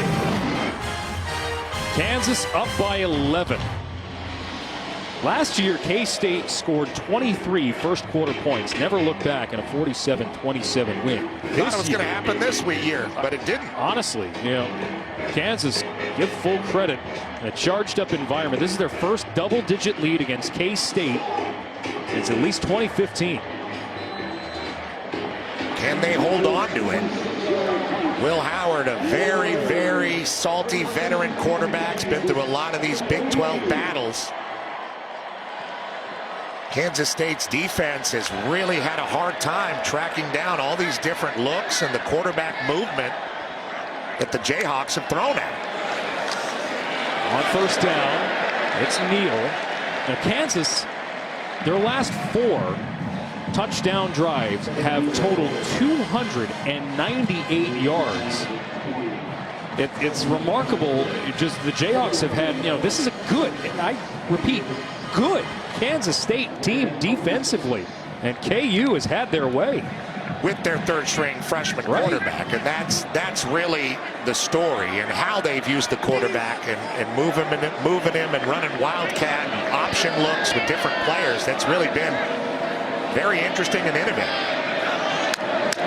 Second down at 6, and Neal escapes a tackle and makes something out of what could have been a loss. Cody Stuffleby, the Air Force transfer, brought him down after a gain of 2. Third down. Stufflebean was in the backfield and could have really made a big play to help Kansas State get off the field and give their offense another opportunity. Instead, there's Ballard with a 3rd and 4 just because Neal is so nifty. And they've been really good in these 3rd and kind of mediums, finding ways to get first downs. A lot of the time with that option look to the left.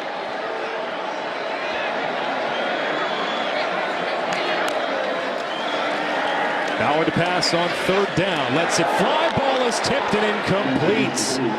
Bo Palmer got a hand to it. And keep in mind, part of the success for K-State defensively, especially lately, has been forcing turnovers, but they have yet to do that tonight. Yeah, he didn't see Palmer there, I don't think, as he was trying to throw that in route. And Palmer able to get up and slap that ball. If it was a little lower, he would have been able to make a pick or had a chance at one. Pretty big pads for a guy to get his arms over his head and make a pick. Yeah, first 3 and out since the opening drive for KU. Balls away! Braves the punt. Former pro Aussie football player in Australia. Friday, Oregon State, Oregon. Not sure what we call this rivalry anymore because we can't call it by its former name apparently. But this is a huge matchup with Bo Nix, Heisman candidate, and Oregon looking to stay in the playoff hunt. Friday, 8:30 Eastern on Fox. What a game this could be. Last year, Oregon State just didn't throw the ball at all down the stretch and just ran the Ducks right over. Stepped on their bill. Oh, there's a lot more than just the game, the usual rivalry animosity on the line this year. Yeah, maybe the last one of all time. Yeah, it'd be a shame. Howard nearly picked. Probably should have been. Rich Miller jumped the route, and the Buffalo transfer who came over with Lance Leipold and the rest of this staff nearly had his first pick of the season. Look at this. He didn't see him, just like on the play before. Ballard did not see the linebacker. And that was going to be a pick 6 if Miller could just pull that in. Showed some waffle iron hands there. Big run. Trayshawn Ward finds an opening. Ward into Kansas territory. Finally tracked down from behind at the 35-yard line by Marvin Grant. Boy, did K-State need that. A run of 52. Heartbreaking circumstance of a rivalry game, right? You should have had a pick, maybe a pick 6, and on the next play, the Wildcats gash you like they have not throughout the evening since the first drive. Ward with a really nice looking play there. First down. Howard steps up in the pocket. Throws across his body. It is incomplete. Intended for Jaden Jackson. Shy of the goal line. Kobe Bryant in coverage.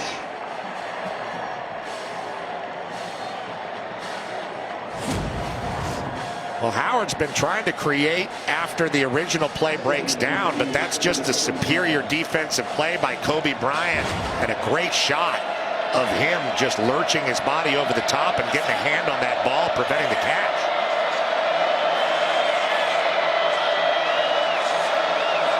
And off on 2nd down, and it is snuffed out right away. It's Miller.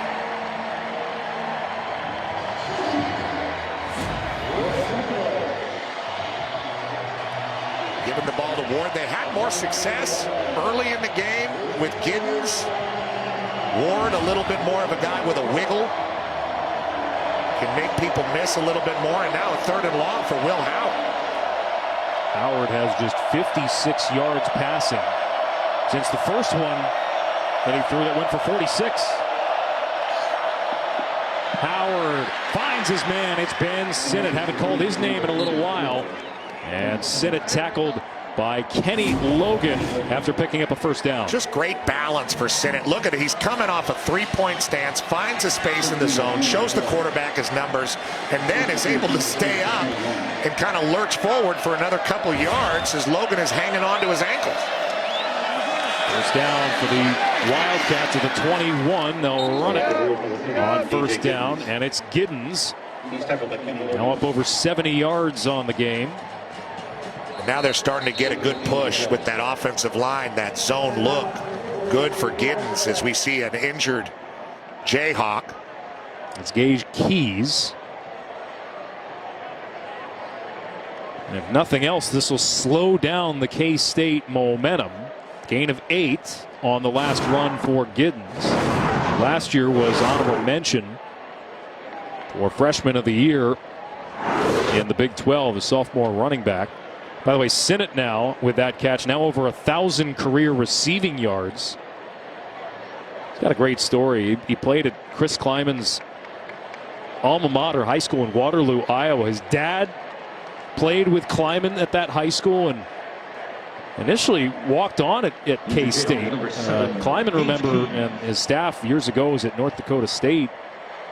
Might have gone there if Kleiman was still coaching, just because of the relationship. He was going to go anywhere where Kleiman was. Yeah. That strong Columbus Catholic sailors thread between the families brought Sinnott here, and I tell you, he is just a joy to watch with all the many different things he does, and so much he can do blocking on the edge that really kind of goes unsung. Johnson in motion. They'll hand it off to Giddens instead. And Giddens is pushed back at the point of attack. That's Tommy Dunn, backup defensive tackle from Garland, Texas. And it's 3rd down. K-State tonight, they're averaging about 9 yards per carry, but stood up there.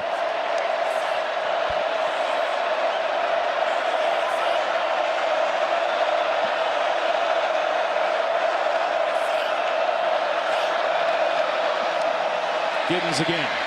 It's a 1st down. Inside the 10, he's finally tackled. Jeremy Robinson there. Yeah, they're averaging about 9 yards per run right now. A great pullover by Hadley Panzer, the right guard, and Giddens does a really fabulous job getting behind the guards and getting upfield when they pull, and that's why they have so much success in the run game. Kansas State starting to take a little bit of control back in this game as you see the rushing yards starting to balance out now. Started at their own 13. Howard now under center. Hands it off. First touch for Phillip Brooks tonight. He cuts it back and takes a late shoulder just shy of the goal line. I believe it was Kenny Logan who got to him and prevented the touchdown. Logan was there, but not before. A really nice acceleration burst move by Brooks toward the end zone. Like you said, they're trying to get him the ball a little bit more. They haven't targeted him in the passing game. 10th play of the drive upcoming. K-State trying to stem the tide here. Handoff for Giddens, and he surges ahead for the touchdown.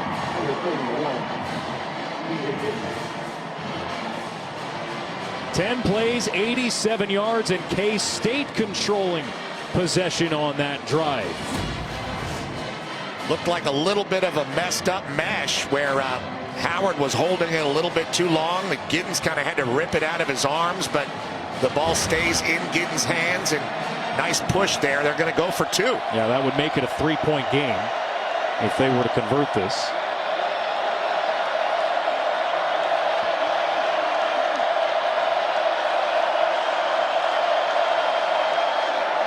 Howard pulls it back and takes it in for the 2-point conversion. And just like that, the Wildcats are right back in it. Will Howard taking it in, but not before Giddens gets the 6.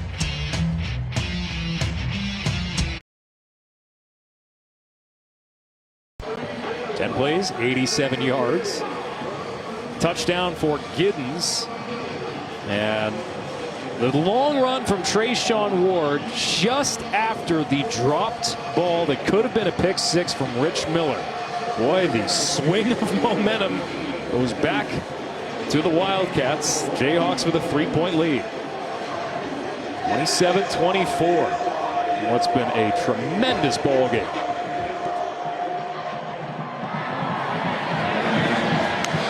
On the 6. Long return here by Kenny Logan.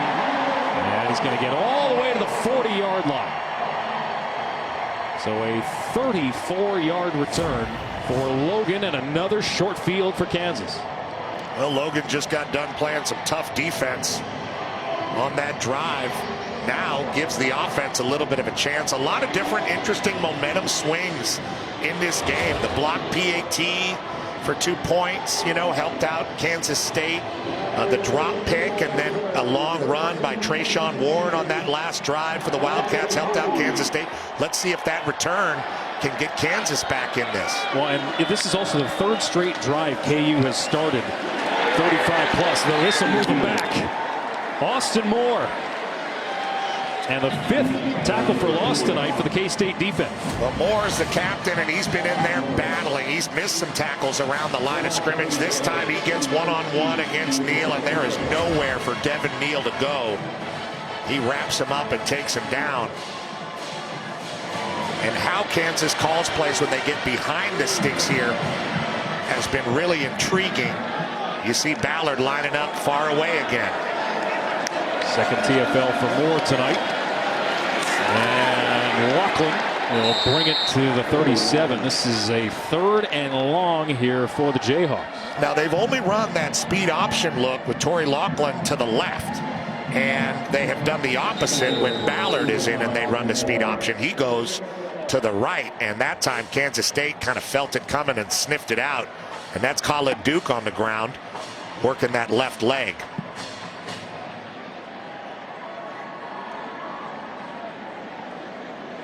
Duke, who had a sack earlier in the game.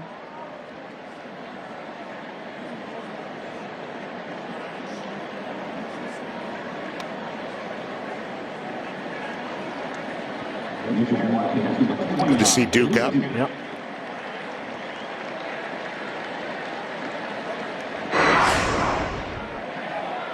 So now the Jayhawks facing a 3rd and long. KU tonight 5 for 8 on 3rd down.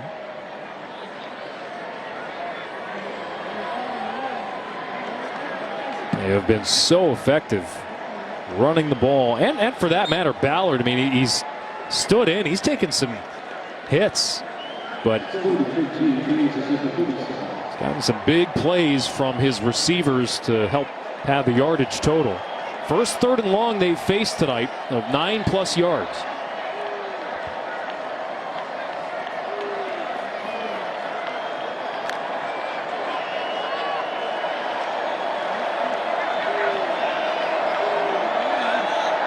K-State showing blitz. And they'll back off. Facing a 3-man front. Ballard with time. Time running out. Rolls to his left. Floats this ball into double coverage. Intercepted. Kobe Savage off the deflection. And the first turnover of the game gives the ball to the Wildcats.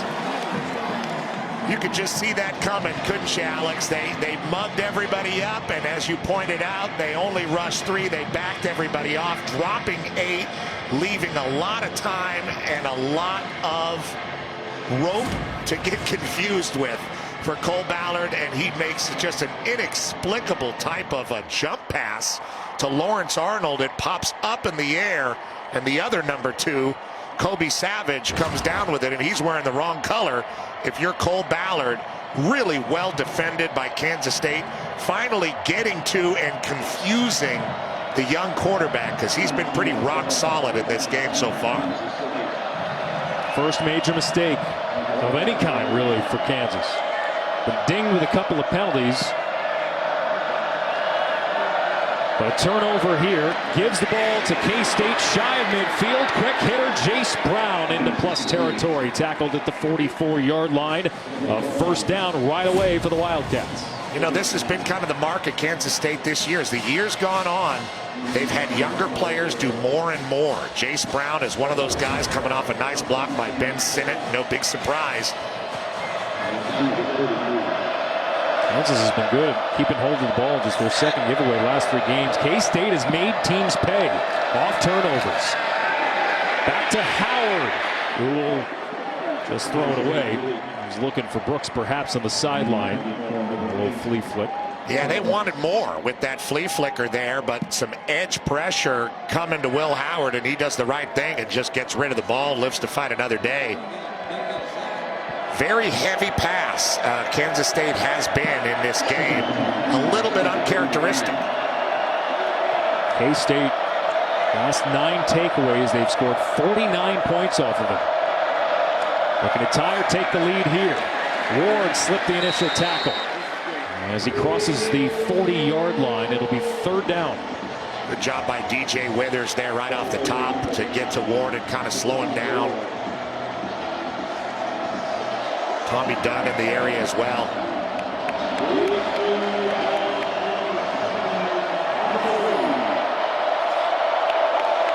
On 3rd and 7. Howard to pass. It's intercepted.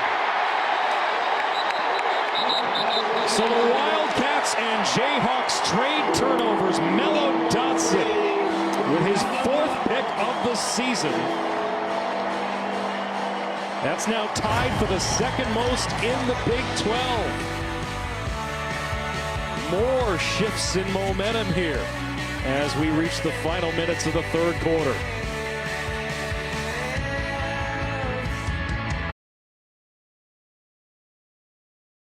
All right, senior night in Lawrence, which means we get to look back at the evolution of Oh, look faces. at Downing. Look at that. So happy to start, and now he's been through it.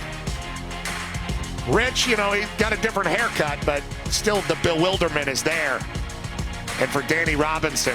Oh, man. They don't recognize him when he came back home. Great to see everybody and the families. Yeah. Such a meaningful night. And what a game to have this be your senior night in front of a jam-packed crowd. Looks like a capacity crowd. The final game of this stadium before a massive reconfiguration. No more track. Probably a good thing. Better sight lines. Neal on the pitch play. 1st down and more. Across the 40. Tell you what, this venerable stadium with the open end zone, it is a throwback in many ways. And hey, good for Kansas. You know, the resurgence of this football program, greater notoriety, a lot of money coming in, and they already unveiled a big new football facility here as of this year. But it'll have a very different look. This stadium next season. Well, these memorial stadiums all around the country, Nebraska, the LA Coliseum, Illinois, just great relics of college football that are still standing. Look out here. Neal makes a man miss. More misdirection from the Jayhawks, and Neal now up over 100 rushing yards tonight. His ability to make people miss and his explosive nature as they do it in another Wildcat look after an option look to the right on the previous play has really kept Kansas competitive offensively in this game. They're nursing this lead right now, and with Neal's ability to do that and to get Highshaw involved, running the ball physically, and here's a swinging gate look. This playbook is... They're emptying the tank on it. This has been fun to watch. Play action. Ballard with time, steps up, rolls to his left, sees an opening and ducks out. Flag on the opposite side. This is back by the line of scrimmage in the area of holding. If it stands, it's a 3-yard gain. Holding. Offense, number 70. 10-yard penalty. Still 1st down. It's Kobe Barnes, the Louisville transfer. Yeah, right in the middle of the screen there.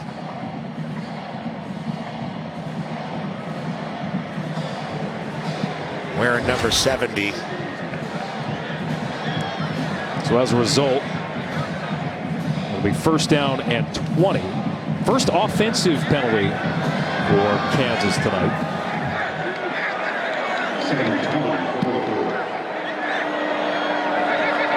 Highshaw in the backfield, Grimm in motion. Hand off Highshaw. And he'll get a couple of yards on 1st down. Neal, by the way, up over 7.5 yards per carry. This is his 5th 100-yard rushing game this season. He has 3 of the 4 Kansas touchdown.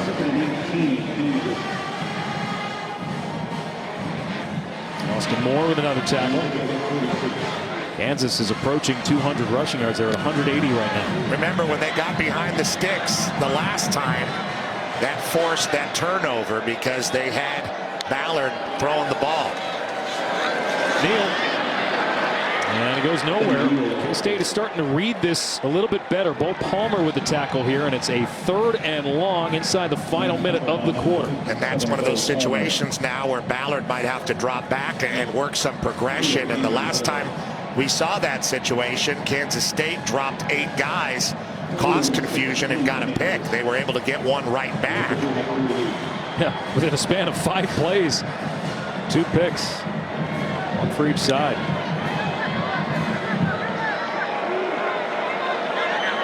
Howard only his 2nd interception in the last 6 games. 3rd down and 16. Ballard going through his progressions. Takes off to his right. Across midfield, take a hard shoulder from Palmer right in front of the K-State sideline. It'll pop back up.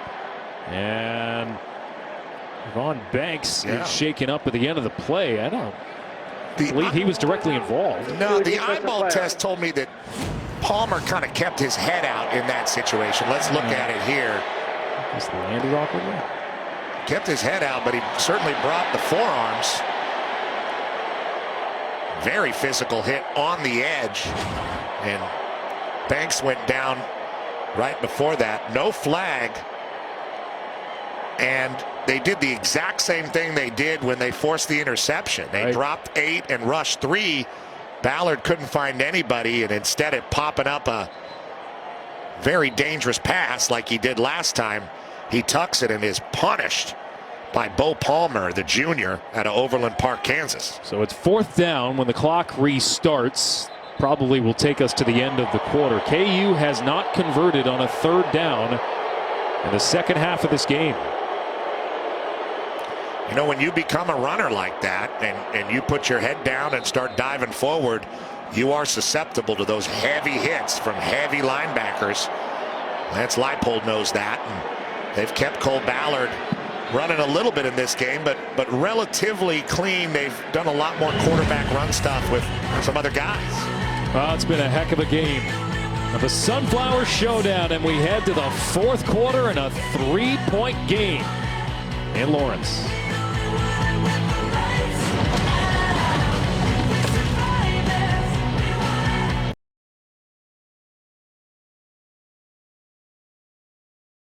College football on FS1 is sponsored by Hampton by Hilton for the stay. 121st edition of Kansas versus K-State, the 9th longest played rivalry game in FBS football. And after this year, it'll be the 4th longest continuous rivalry. So Kansas to punt. High spiraling kick, fair catch signal, and this is going to be touched by KU. Flag is going to come in. They may have interfered with the catch there.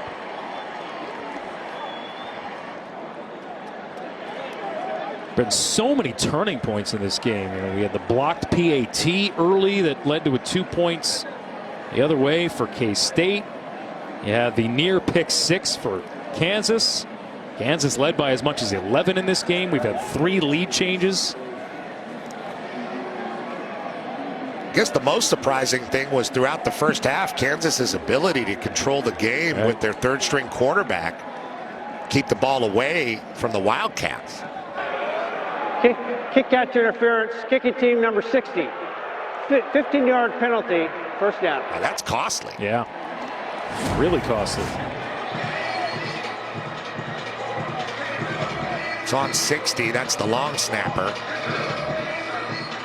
It's Luke Hosford. Right off the shoulder there. There was no reason for him to be down there after the fair catch signal. A bizarre play. After the penalty yardage, it takes, it would have been long field for K-State, and move them up to the 27-yard line. This is going to be a tackle for loss, though. Craig Young, former Ohio State Buckeye, the redshirt senior. Craig Young forcing this outside. You see coming in and making a play on the legs, keeping containment on DJ Giddens, who's tried that spin move a few times and been successful. Not there. And now look who's behind the sticks now. Kansas State. Second down and 16 after the loss of 6. Howard, deep ball, incomplete. Looking for Jace Brown.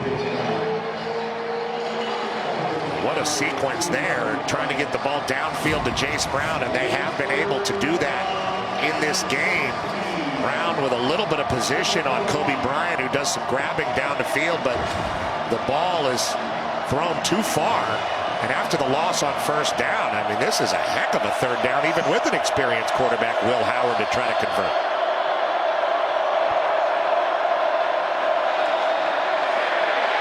Howard is swallowed up. Austin Book is there for his 8th sack of the season, and it's a 3-and-out for the Wildcats. Austin Booker coming around the edge there on KT Leviston, who just not fast enough in his kickback to make that block in his 30th career start, and 4th and 22. Kansas State's going to have to give it back. Austin Booker, 2 seasons at Minnesota, came into the day 3rd in the Big 12 in sacks. This is muffed. Who's got it?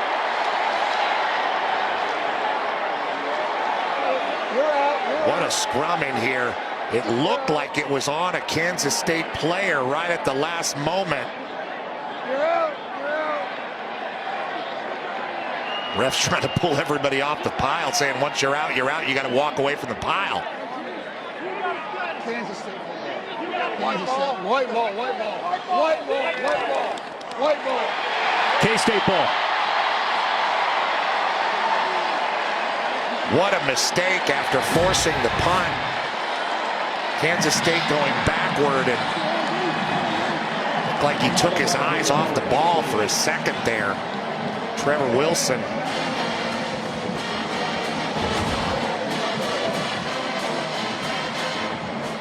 Tough turnaround for Kansas after forcing that punt, and now the defense has got to come back out on the field and deal with Will Howard and a fresh set of downs. Second turnover for the Jayhawks tonight. And another swing of momentum. It's been a wild ball game. First down for the Wildcats at their own 45.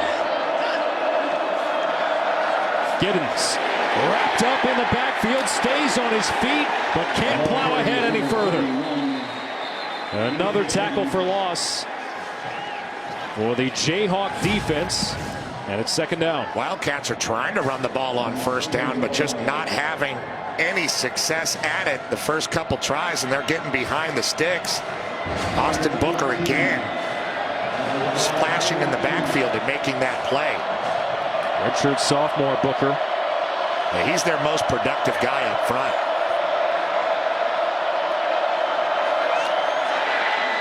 This time up the middle, it's Howard. Haven't seen too much of that from Will Howard. They called it right there because they needed it, and he was just a hair away from getting behind the block and squirting through in the contact zone there. Not able to do it, but sets up a more manageable third down than something that they were facing before they were able to recover that muff punt. Just the second carry of the day for Howard. He struggled passing the ball this half, just 3 for 9, 31 yards with the interception. Howard, quick dart, complete to Brown, turns the corner, and is pushed out of bounds after crossing the 30-yard line. A big play from Brown to bail him out on a 3rd and long. And K-State moves the chain. Yeah, this is a little bit of an arrow route. He goes in like he's going to go all the way across and then comes back out, and he's led really well by Will Howard into the open field away from Kobe Bryant. 29 yards for Brown as Giddens runs it up the middle. This play may have been blown dead before the handoff, though. Sounded like it, yeah. Prior to the snap, there were pays from replay. Maybe the previous play is under further review. check where he stepped out, perhaps? Perhaps.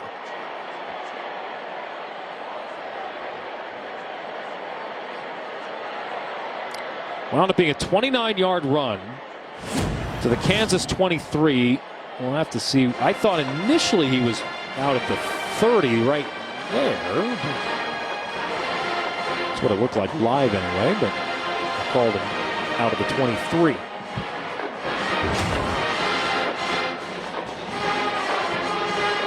So they buzz down from upstairs just to try to get the yardage correct.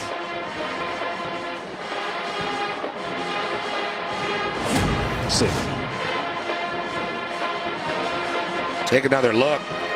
On a second look, it looked like in the moment they could have called a horse collar tackle there on Kobe Bryant, but it does look like Brown stepped out. Right, that initial yard line, yeah, that's what I saw live. You can see green between his foot there and there. You still see it. I think he stayed in bounds. Well, the difference would be about 7 yards. The initial ruling was out at the 23.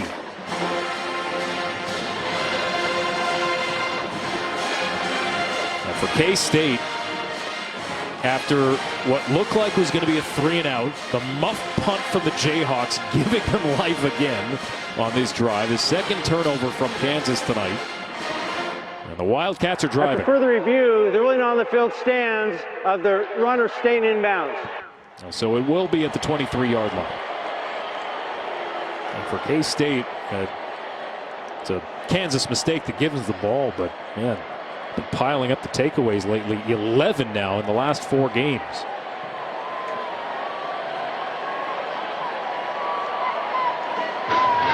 First down for the Wildcats.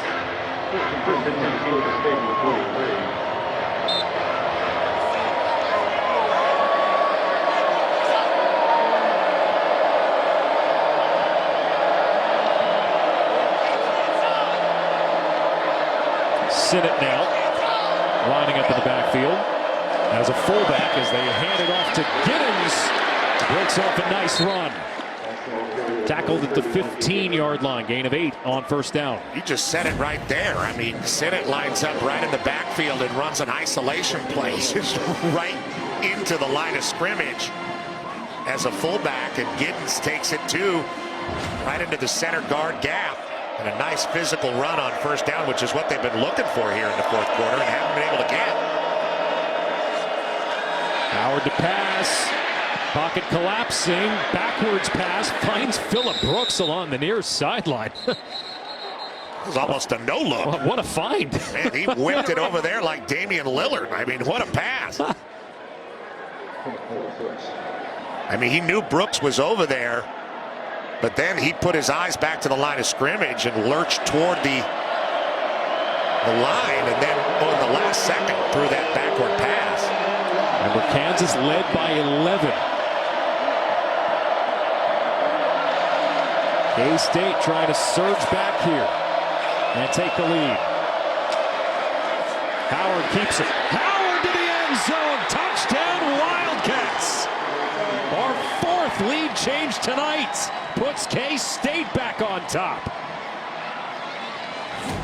Well, you knew the senior was going to have something to say about it, and they fake the downhill run, and he runs it to the short side and just shocks the Jayhawks. I don't think they expected that, and like we talked about, the quarterback run, they've dialed it up. They dialed it up twice on this drive to take the lead, and Howard with a little limp, but looks like he's having a great time on the sideline as Kansas State has come back.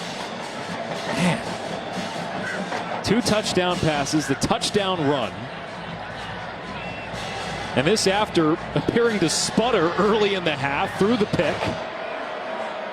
I joked earlier in our open, you could write a Hollywood script and a sequel based on the whirlwind season and maybe a couple of seasons for Will Howard.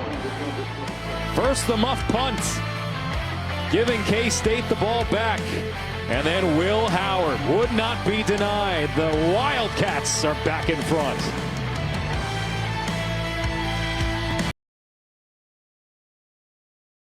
Well, another twist in the plot in this game. Kansas State is out in front. Well, right here, that is the guy that is the key for Will Howard on this run, and it's Austin Booker who just ends up in the backfield in no man's land chasing DJ Giddens.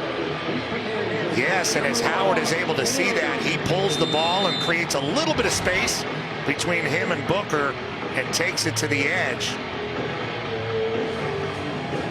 18th career rushing touchdown for Will Howard. Howard earlier, after breaking the program record for passing touchdowns, he said if you told an 18-year-old Will Howard he'd still be standing after the 3 picks against West Virginia and all the ups and downs this season, if you told him about what was going to happen with this team this season, he said you'd be crazy. Against Texas Tech, it looked as if he had lost his job. Yeah. I mean, they brought Avery Johnson in. He runs for 5 touchdowns and looks like the most spectacular freshman quarterback in the world, and they still use Avery Johnson, but Will Howard kind of had a fire lit under him there and just has played a lot more efficiently and like the leader they know he can play like since then, and he's handed the Wildcats a lead. So after the touchdown from KU, a 3-and-out, an interception. Kansas with the ball here, run on first down, gets him across the 30-yard line with Neal, who's been their most productive runner by far tonight. 6 yards for Neal. Yeah. Savage with the tackle. No Ballard in the backfield that time, so it's Neal and Highshaw, and they still get 6 yards, even though Kansas State was really expecting run. Ballard now in the backfield. He's got Neal behind him as they send Lachlan in motion. Neal to carry. Neal hurls over initial tackle, stays on his feet and spins across the 45. Buried at the end of the play by Damian Elo, I beg your pardon on the name. Sophomore from Manhattan. And it's a first down for KU. Wow, they're going to have nightmares about the feet of Devin Neal. I mean, look at him just being able to step out of tackles. That time the captain, Austin Moore. The first guy to get to him was Keenan Garber in the backfield, and he stepped out of that. Devin Neal, one of the most elusive runners in the Big 12. 17 yards for Neal. And now Ballard with time to pass. It is caught across the middle. Quentin Skinner. We talked about them setting stuff up. They've been running the option to the right with Ballard. So they run that motion, and then they throw the ball back across to Quentin Skinner, who's able to come up with that. Caught it the second time. Should have had it the first time. Nice throw by Ballard. And a really well-designed play by Andy Kotelnicki, the offensive coordinator for KU, and Joe Klanderman's looking on. That's a beautiful look out of the option. 17-yard run, 18-yard pass. Ballard escapes, ducks out to the sideline, has another first down for the Jayhawks. What a game, what an answer by Kansas. The freshman quarterback, not afraid, stepping up there, getting through that little hole and then trying to outrun everybody till he gets out of bounds. Bo Palmer pretty far away from him there, and a new set of downs. Kansas has a lot of fight in him. They're not going away. 18 yards for Ballard. 50 rushing yards now for the true freshman.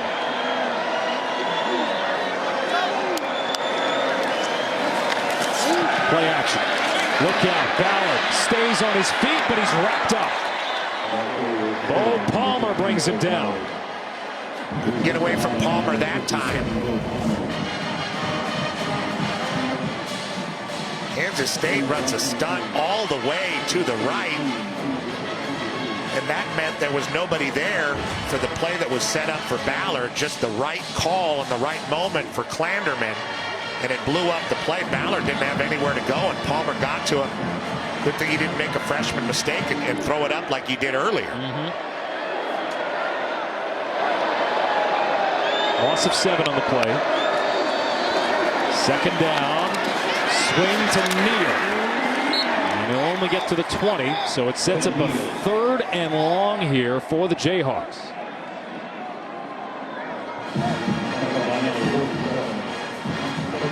Kansas tonight, 5 for 10 on 3rd down. And what have they established to get the ball down the field in this game? You think about what kind of call they have on 3rd and 15. They already called that option look with the crossing route to Skinner. That was one. 0 for their last 3 on 3rd down. 3rd and 15. Ballard steps up, sees an opening. Ballard takes a hard shot, hurdles over the 10, but he's going to be well shy of the 1st down. Man, did he have the gumption to stare that down and take the hit. That's Marquis Siegel there. Wow. Just putting it on his thigh and helicoptering him into Austin Moore. Siegel's a tough guy, a high school wrestler out of Omaha, Nebraska, a former corner. They're keeping the offense on the field, Pete. 4th down and 5.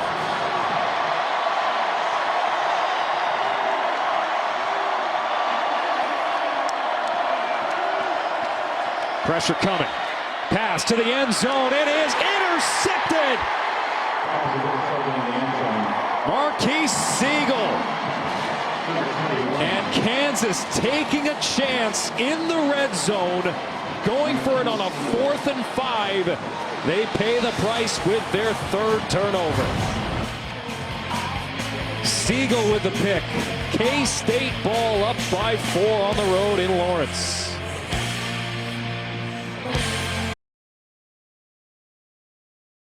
First career interception for Marquis Siegel, and the 2nd pick thrown by Cole Ballard tonight, but he didn't get very much help from his receivers. No, really interesting here to see what happened. You can argue about whether or not they should have gone for it on 4th down, but not much of an argument there with the route. Quentin Skinner looked like he was running an out, and then he kind of ran an out and up, and the ball was kind of thrown like a fade. So no points on the drive for Kansas that was looking so promising. Giddens with a run here of 5 on 1st down.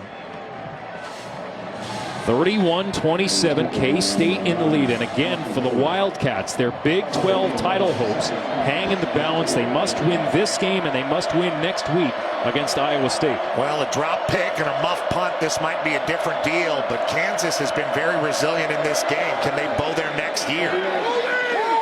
Giddens around the corner. The edge set by the left tackle, KT Leviston. He's only able to pick up 4, and it's 3rd down and 1. Jeremy Robinson doing a great job getting out to the edge and making that play, and seeing if Kansas can't get a stop here. It would be heroic on 3rd and 1, where the Kansas State offensive line, very experienced group, as we were saying, Alex, has been getting a good push. Howard to keep it. Howard ran into his own man, nearly blew up the play. Winds up getting the 1st. He hit Garrett Oakley, and a lot of the time you hit your own guy, you're not protecting the ball in the same way, and we see the ball come out sometimes in those situations. Plenty of time to recover himself and get it, though, didn't he? Yeah, just a quick check of the clock here. 4:05 to go. Kansas with all 3 timeouts. 1st down for the Wildcats.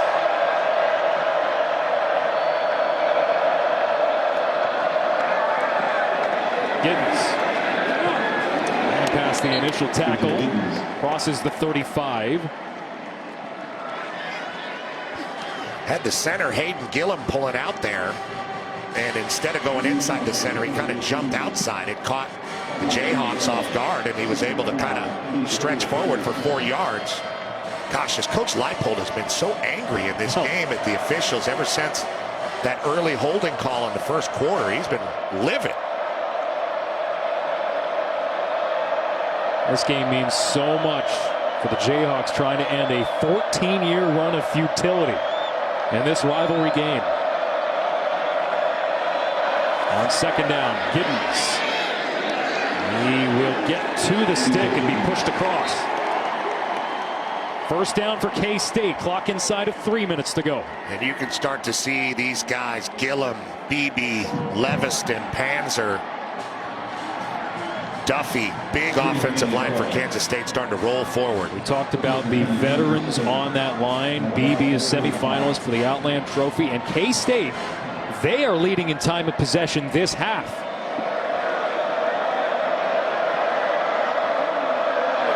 Two and a half to go. Howard in no hurry. Handoff. Giddens again. Giddens now up over 100 yards. First timeout called by Kansas. 2:23 to go. Getting down to crunch time.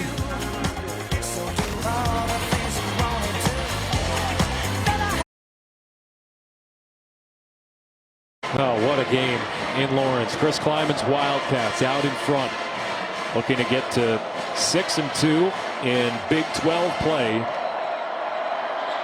Kansas's defense needs to come up with a stop here to give the Jayhawks a chance. This 121st Sunflower Showdown. 2nd down and 9.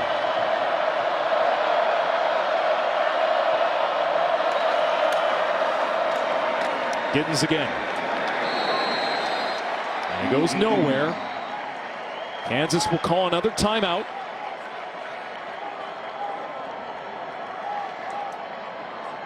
And we'll step aside. Critical 3rd down upcoming after this break.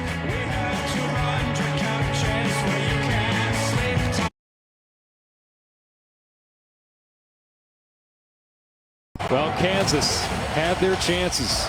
Miscues in the second half. A drop ball could have been a pick 6 that led to a K-State touchdown. Soon thereafter, a muffed punt after a 3-and-out, presumably from K-State. Gave the ball back to the Wildcats. That led to another touchdown, the Will Howard run. And as it stands, 31-17, K-State. 3rd down here. What a game. I mean, the block PAT return, you don't see that a lot. Muff punt, big game changer, as we said. Kansas only lost one of those fumbles. Another one turned into like a 20-yard gain. 4 lead changes in this game. 3rd down and 7. Howard to pass to the outside. Caught for the first down. Phillip Brooks. We have not called his name much tonight. That's a huge conversion for the Wildcats. A gain of 9, a first down for K-State. He's been their most constant perimeter player. They've been a lot more involved getting the ball to Jace Brown, but he's there when you need him, when you got to try to put the game away. Kenny Logan not in time. Well delivered ball by Will Howard, and Brooks pulls it off. Leipold thought he might have been bobbling it, going out of bounds, if we could read the body language. And how about Will Howard again? Coming up with the goods. The 4th straight 3rd down conversion for K-State. Let's see, he's got it there, and it's moving a little bit in his hands, but I feel like he has it the whole way through. The previous play of the catch is under further review.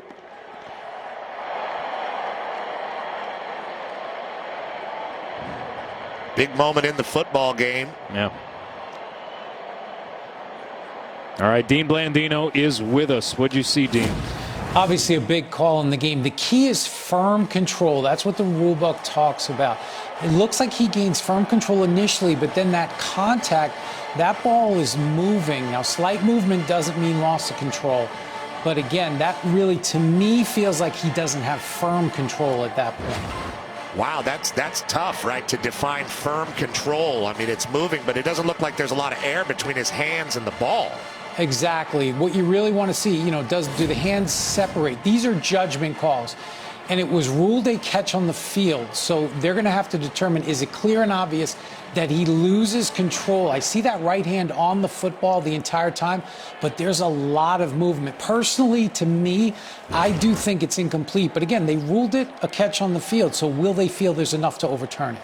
That's about as close as they come. And what a great job by Kenny Logan Jr. making an effort to pull that ball out, and the great effort to stay right with it from Phillip Brooks.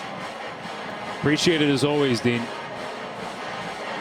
So, I mean, I'm with Dean. I think it's going to be really tough to overturn. I think if they called it an incomplete pass on the field, then it would be the same conclusion. Very difficult to overturn. They'll probably just say the call stands as opposed to being confirmed.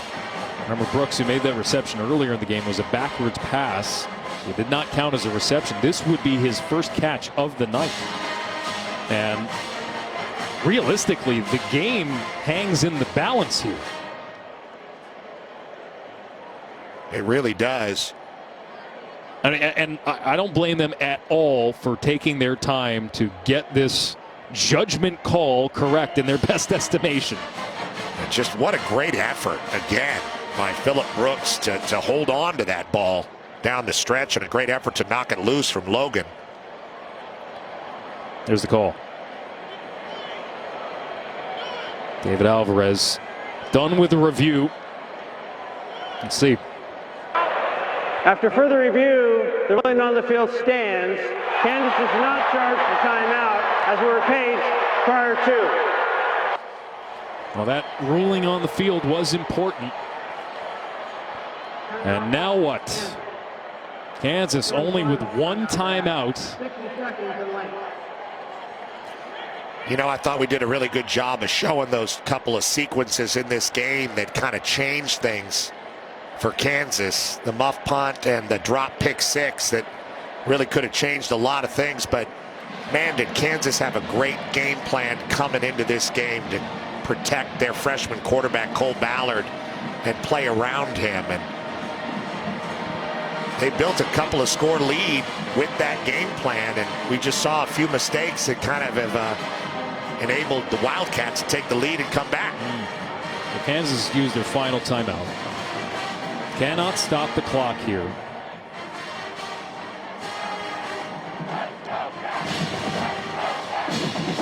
Can K-State hang on and keep their Big 12 title hopes alive?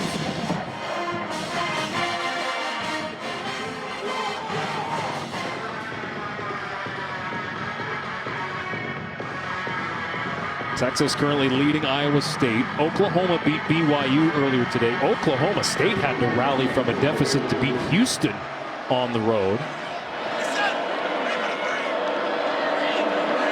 That logjam for second place in the Big 12 is at stake here, and this is smart. Howard's just going to try to run some clock here. Chris Kleiman cracks a smile. Yeah, you don't see a lot of smiles from him. I mean, he's a serious guy and a fabulous coach.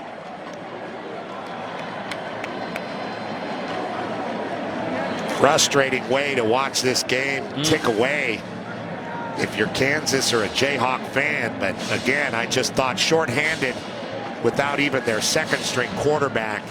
They had a really good plan in this game. Did Coach Leipold to try to come out on top, and darn it if it almost didn't work. Right, we're going to take this all the way down and take a timeout. A minute 25 to go.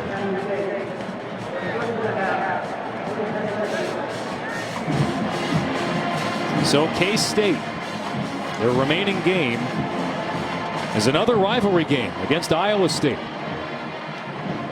Farmageddon. Longest rivalry that has never been interrupted in FBS football, dating back to 1917. It won't be protected next year, but Farmageddon is a fabulous rivalry, and there you see what's left for KU, a struggling Cincinnati team. This has got to feel like one that got away for Kansas in a year that is riddled with what-ifs, especially given the quarterback situation, the injury to Jalen Daniels, the injury to Jason Bean. Freshman Cole Ballard coming in tonight, and both of us were talking. We thought he performed admirably given the circumstances. Howard under center. And again, he'll just try to eat as much clock as possible, falling down. It's costly second half turnovers for Kansas. The muff punt, chief among them. Yeah, that really was the change in the game. And even though it's a one-score game, it felt like Kansas State just wrestled it away from the Jayhawks and weren't going to let go of their throat. Their final 3 drives, Kansas. A punt, 2 interceptions. That does not include the muff mixed in there. So a 3rd and 32. They should be able to run this down. I'm going to take a timeout right at 40 seconds, and that will allow them to run the clock down. And that will put it in the books. It'll be a 15th straight victory in the Sunflower Showdown for Kansas State. And Kansas State really had to earn it down the stretch in this game. Find ways to create some doubt that really didn't exist within the Jayhawks' heart in the first half, but they were able to do it in the second half. And what a coaching job that man has done, Lance Leipold, here in Lawrence. Disappointing night, no doubt about it, but just an unbelievable turnaround at a place where it almost felt like no one could turn it around.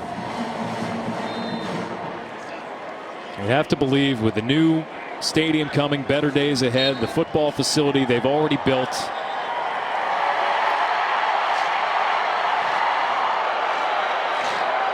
Some words after that kneel down. But it's official. Yeah, everybody's coming out on the field now to end it. Kansas State keeps their Big 12 title hopes alive. And they remain in control, a stranglehold on this rivalry.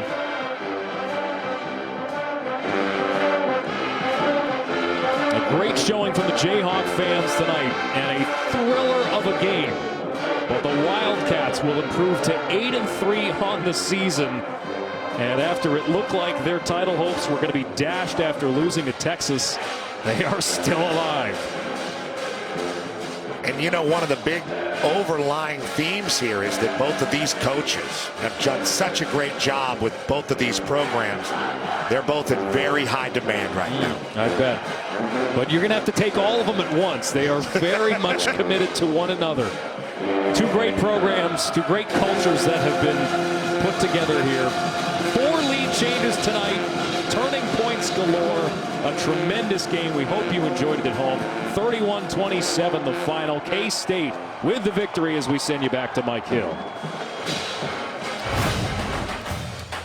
Logan Fife had to replace Mikey King last week at quarterback. The injured Mikey King came in, filled in nicely. He's in the mix. Fresno State is when he comes to the Mountain West to take on New Mexico right here on FS1. Welcome to the FS1 BMW Ultimate Update, sponsored by BMW, the ultimate electric driving machine.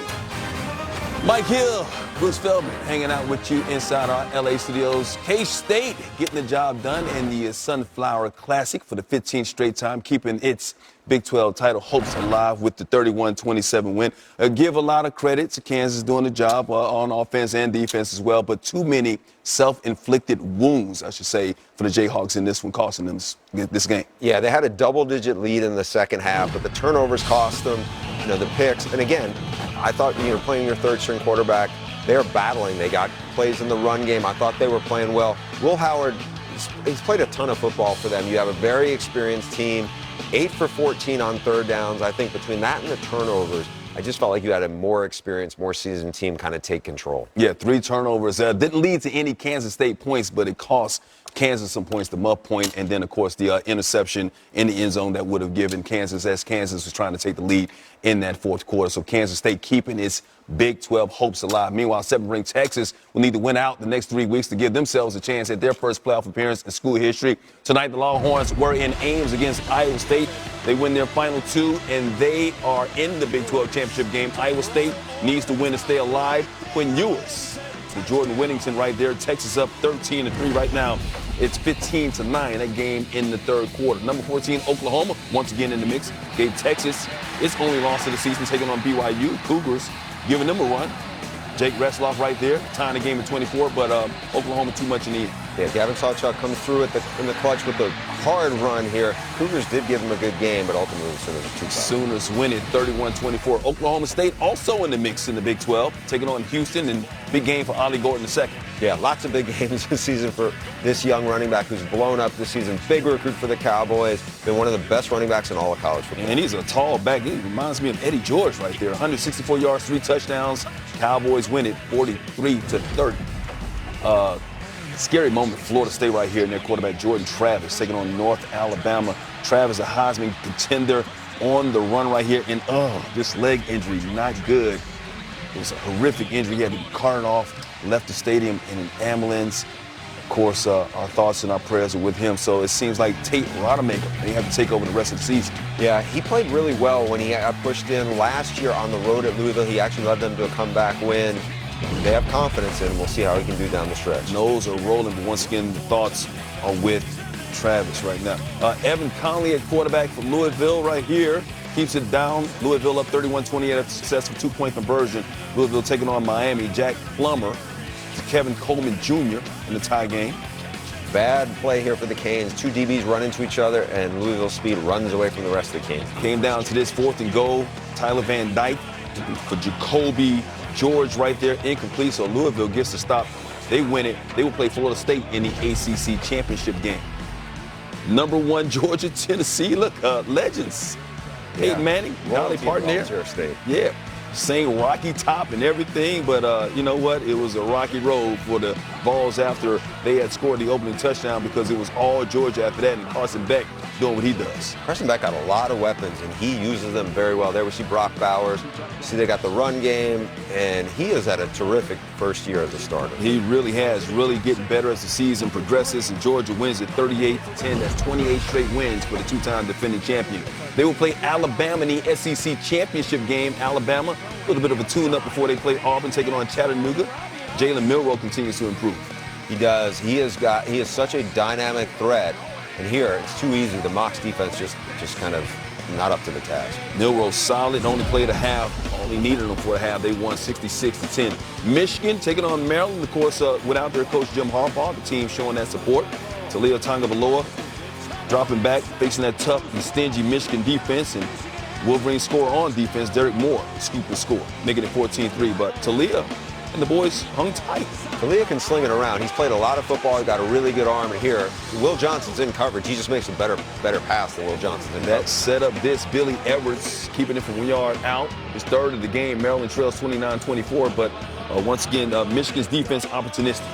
Yeah, this time, Mikey Senderstill, he snuffs that out. This is the leader of the Michigan defense. 2 huge turnovers to close the door on the Terps. Win number 1,000 in school history for Michigan, most in college football history all the time. They will face Ohio State next week.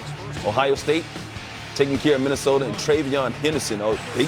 He starts running the way he's been running over the past couple of weeks. Ohio State may be unbeatable. Yeah, he's got really sweet feet. He gives this offense a dimension it was lacking earlier in the season when he was banged up. He has got so much shifty explosiveness to get outside and stretch defenses, and that with the Marvin Harrison threat outside, that's a problem for defense. 146 rushing yards from Henderson. Of course, we got to see Marvin Harrison Jr. right there with the touchdown from Kyle McCord. Ohio State rolls 37-3. So that and Michigan's win sets up this next weekend game we've all been waiting for. Number 2, Ohio State. Number 3, Michigan. One of the greatest rivalries in all of sports, adding a new chapter. And once again, just like last year, everything on the line. The Big Ten East title on the line. Big noon kickoff live from Ann Arbor next Saturday for 3 hours. Coverage begins at 9 a.m. Eastern on Fox. Washington, one of 6 remaining undefeated teams, taking on Oregon State. Michael Penix Jr., Heisman candidate right there. We haven't seen him run like he used to at IU too much at Washington, but there he looked really slick. And here, man, nobody throws a better deep ball than he does. Yeah, when you got an arm like that, you don't have to run that much. Penix, his boy Rome Odunze right there. Close game right there, Washington and Oregon State. Oregon plays Oregon State next week, taking on Arizona State and Bo Nix, the Heisman contender. He may have wrapped it up today. I don't know about that, but he added to some spectacular numbers. 6 touchdown passes in the first half alone, only 5 incompletions. His numbers are insane what he's doing with this Ducks offense. Said in the first half. Catch Oregon in action again on Friday as the 6th-ranked Ducks battle number 11 Oregon State. That's at 8:30 Eastern on Fox. Meanwhile, I told you there's 6 remaining undefeated. It was 7 at the beginning of the day. James Madison was one of those teams, but they got knocked off today, even though they forced overtime right here late in the game, going in at 20. App State trails 23-20 here, but touchdown wins it for them. And Joey Aguilar and Caden Robinson does just that. Sunbelt football, really tough conference. I don't think people realize how good the coaching is in that league. App State always seems to be a John beater. UNLV at Air Force. He's going to get some money game, but, UNLV passing the ball right there, 6-yard touchdown, under 30 seconds left. Air Force down 31-27. They're not the best passing team. Look at the Rebels, 9 wins. 9-2. All right, it is time for some Mountain West football. Let's get it over to the guys calling the game, New Mexico State and Fresno State. Jordan Kent and Will Blackman. We will see you back here at the half.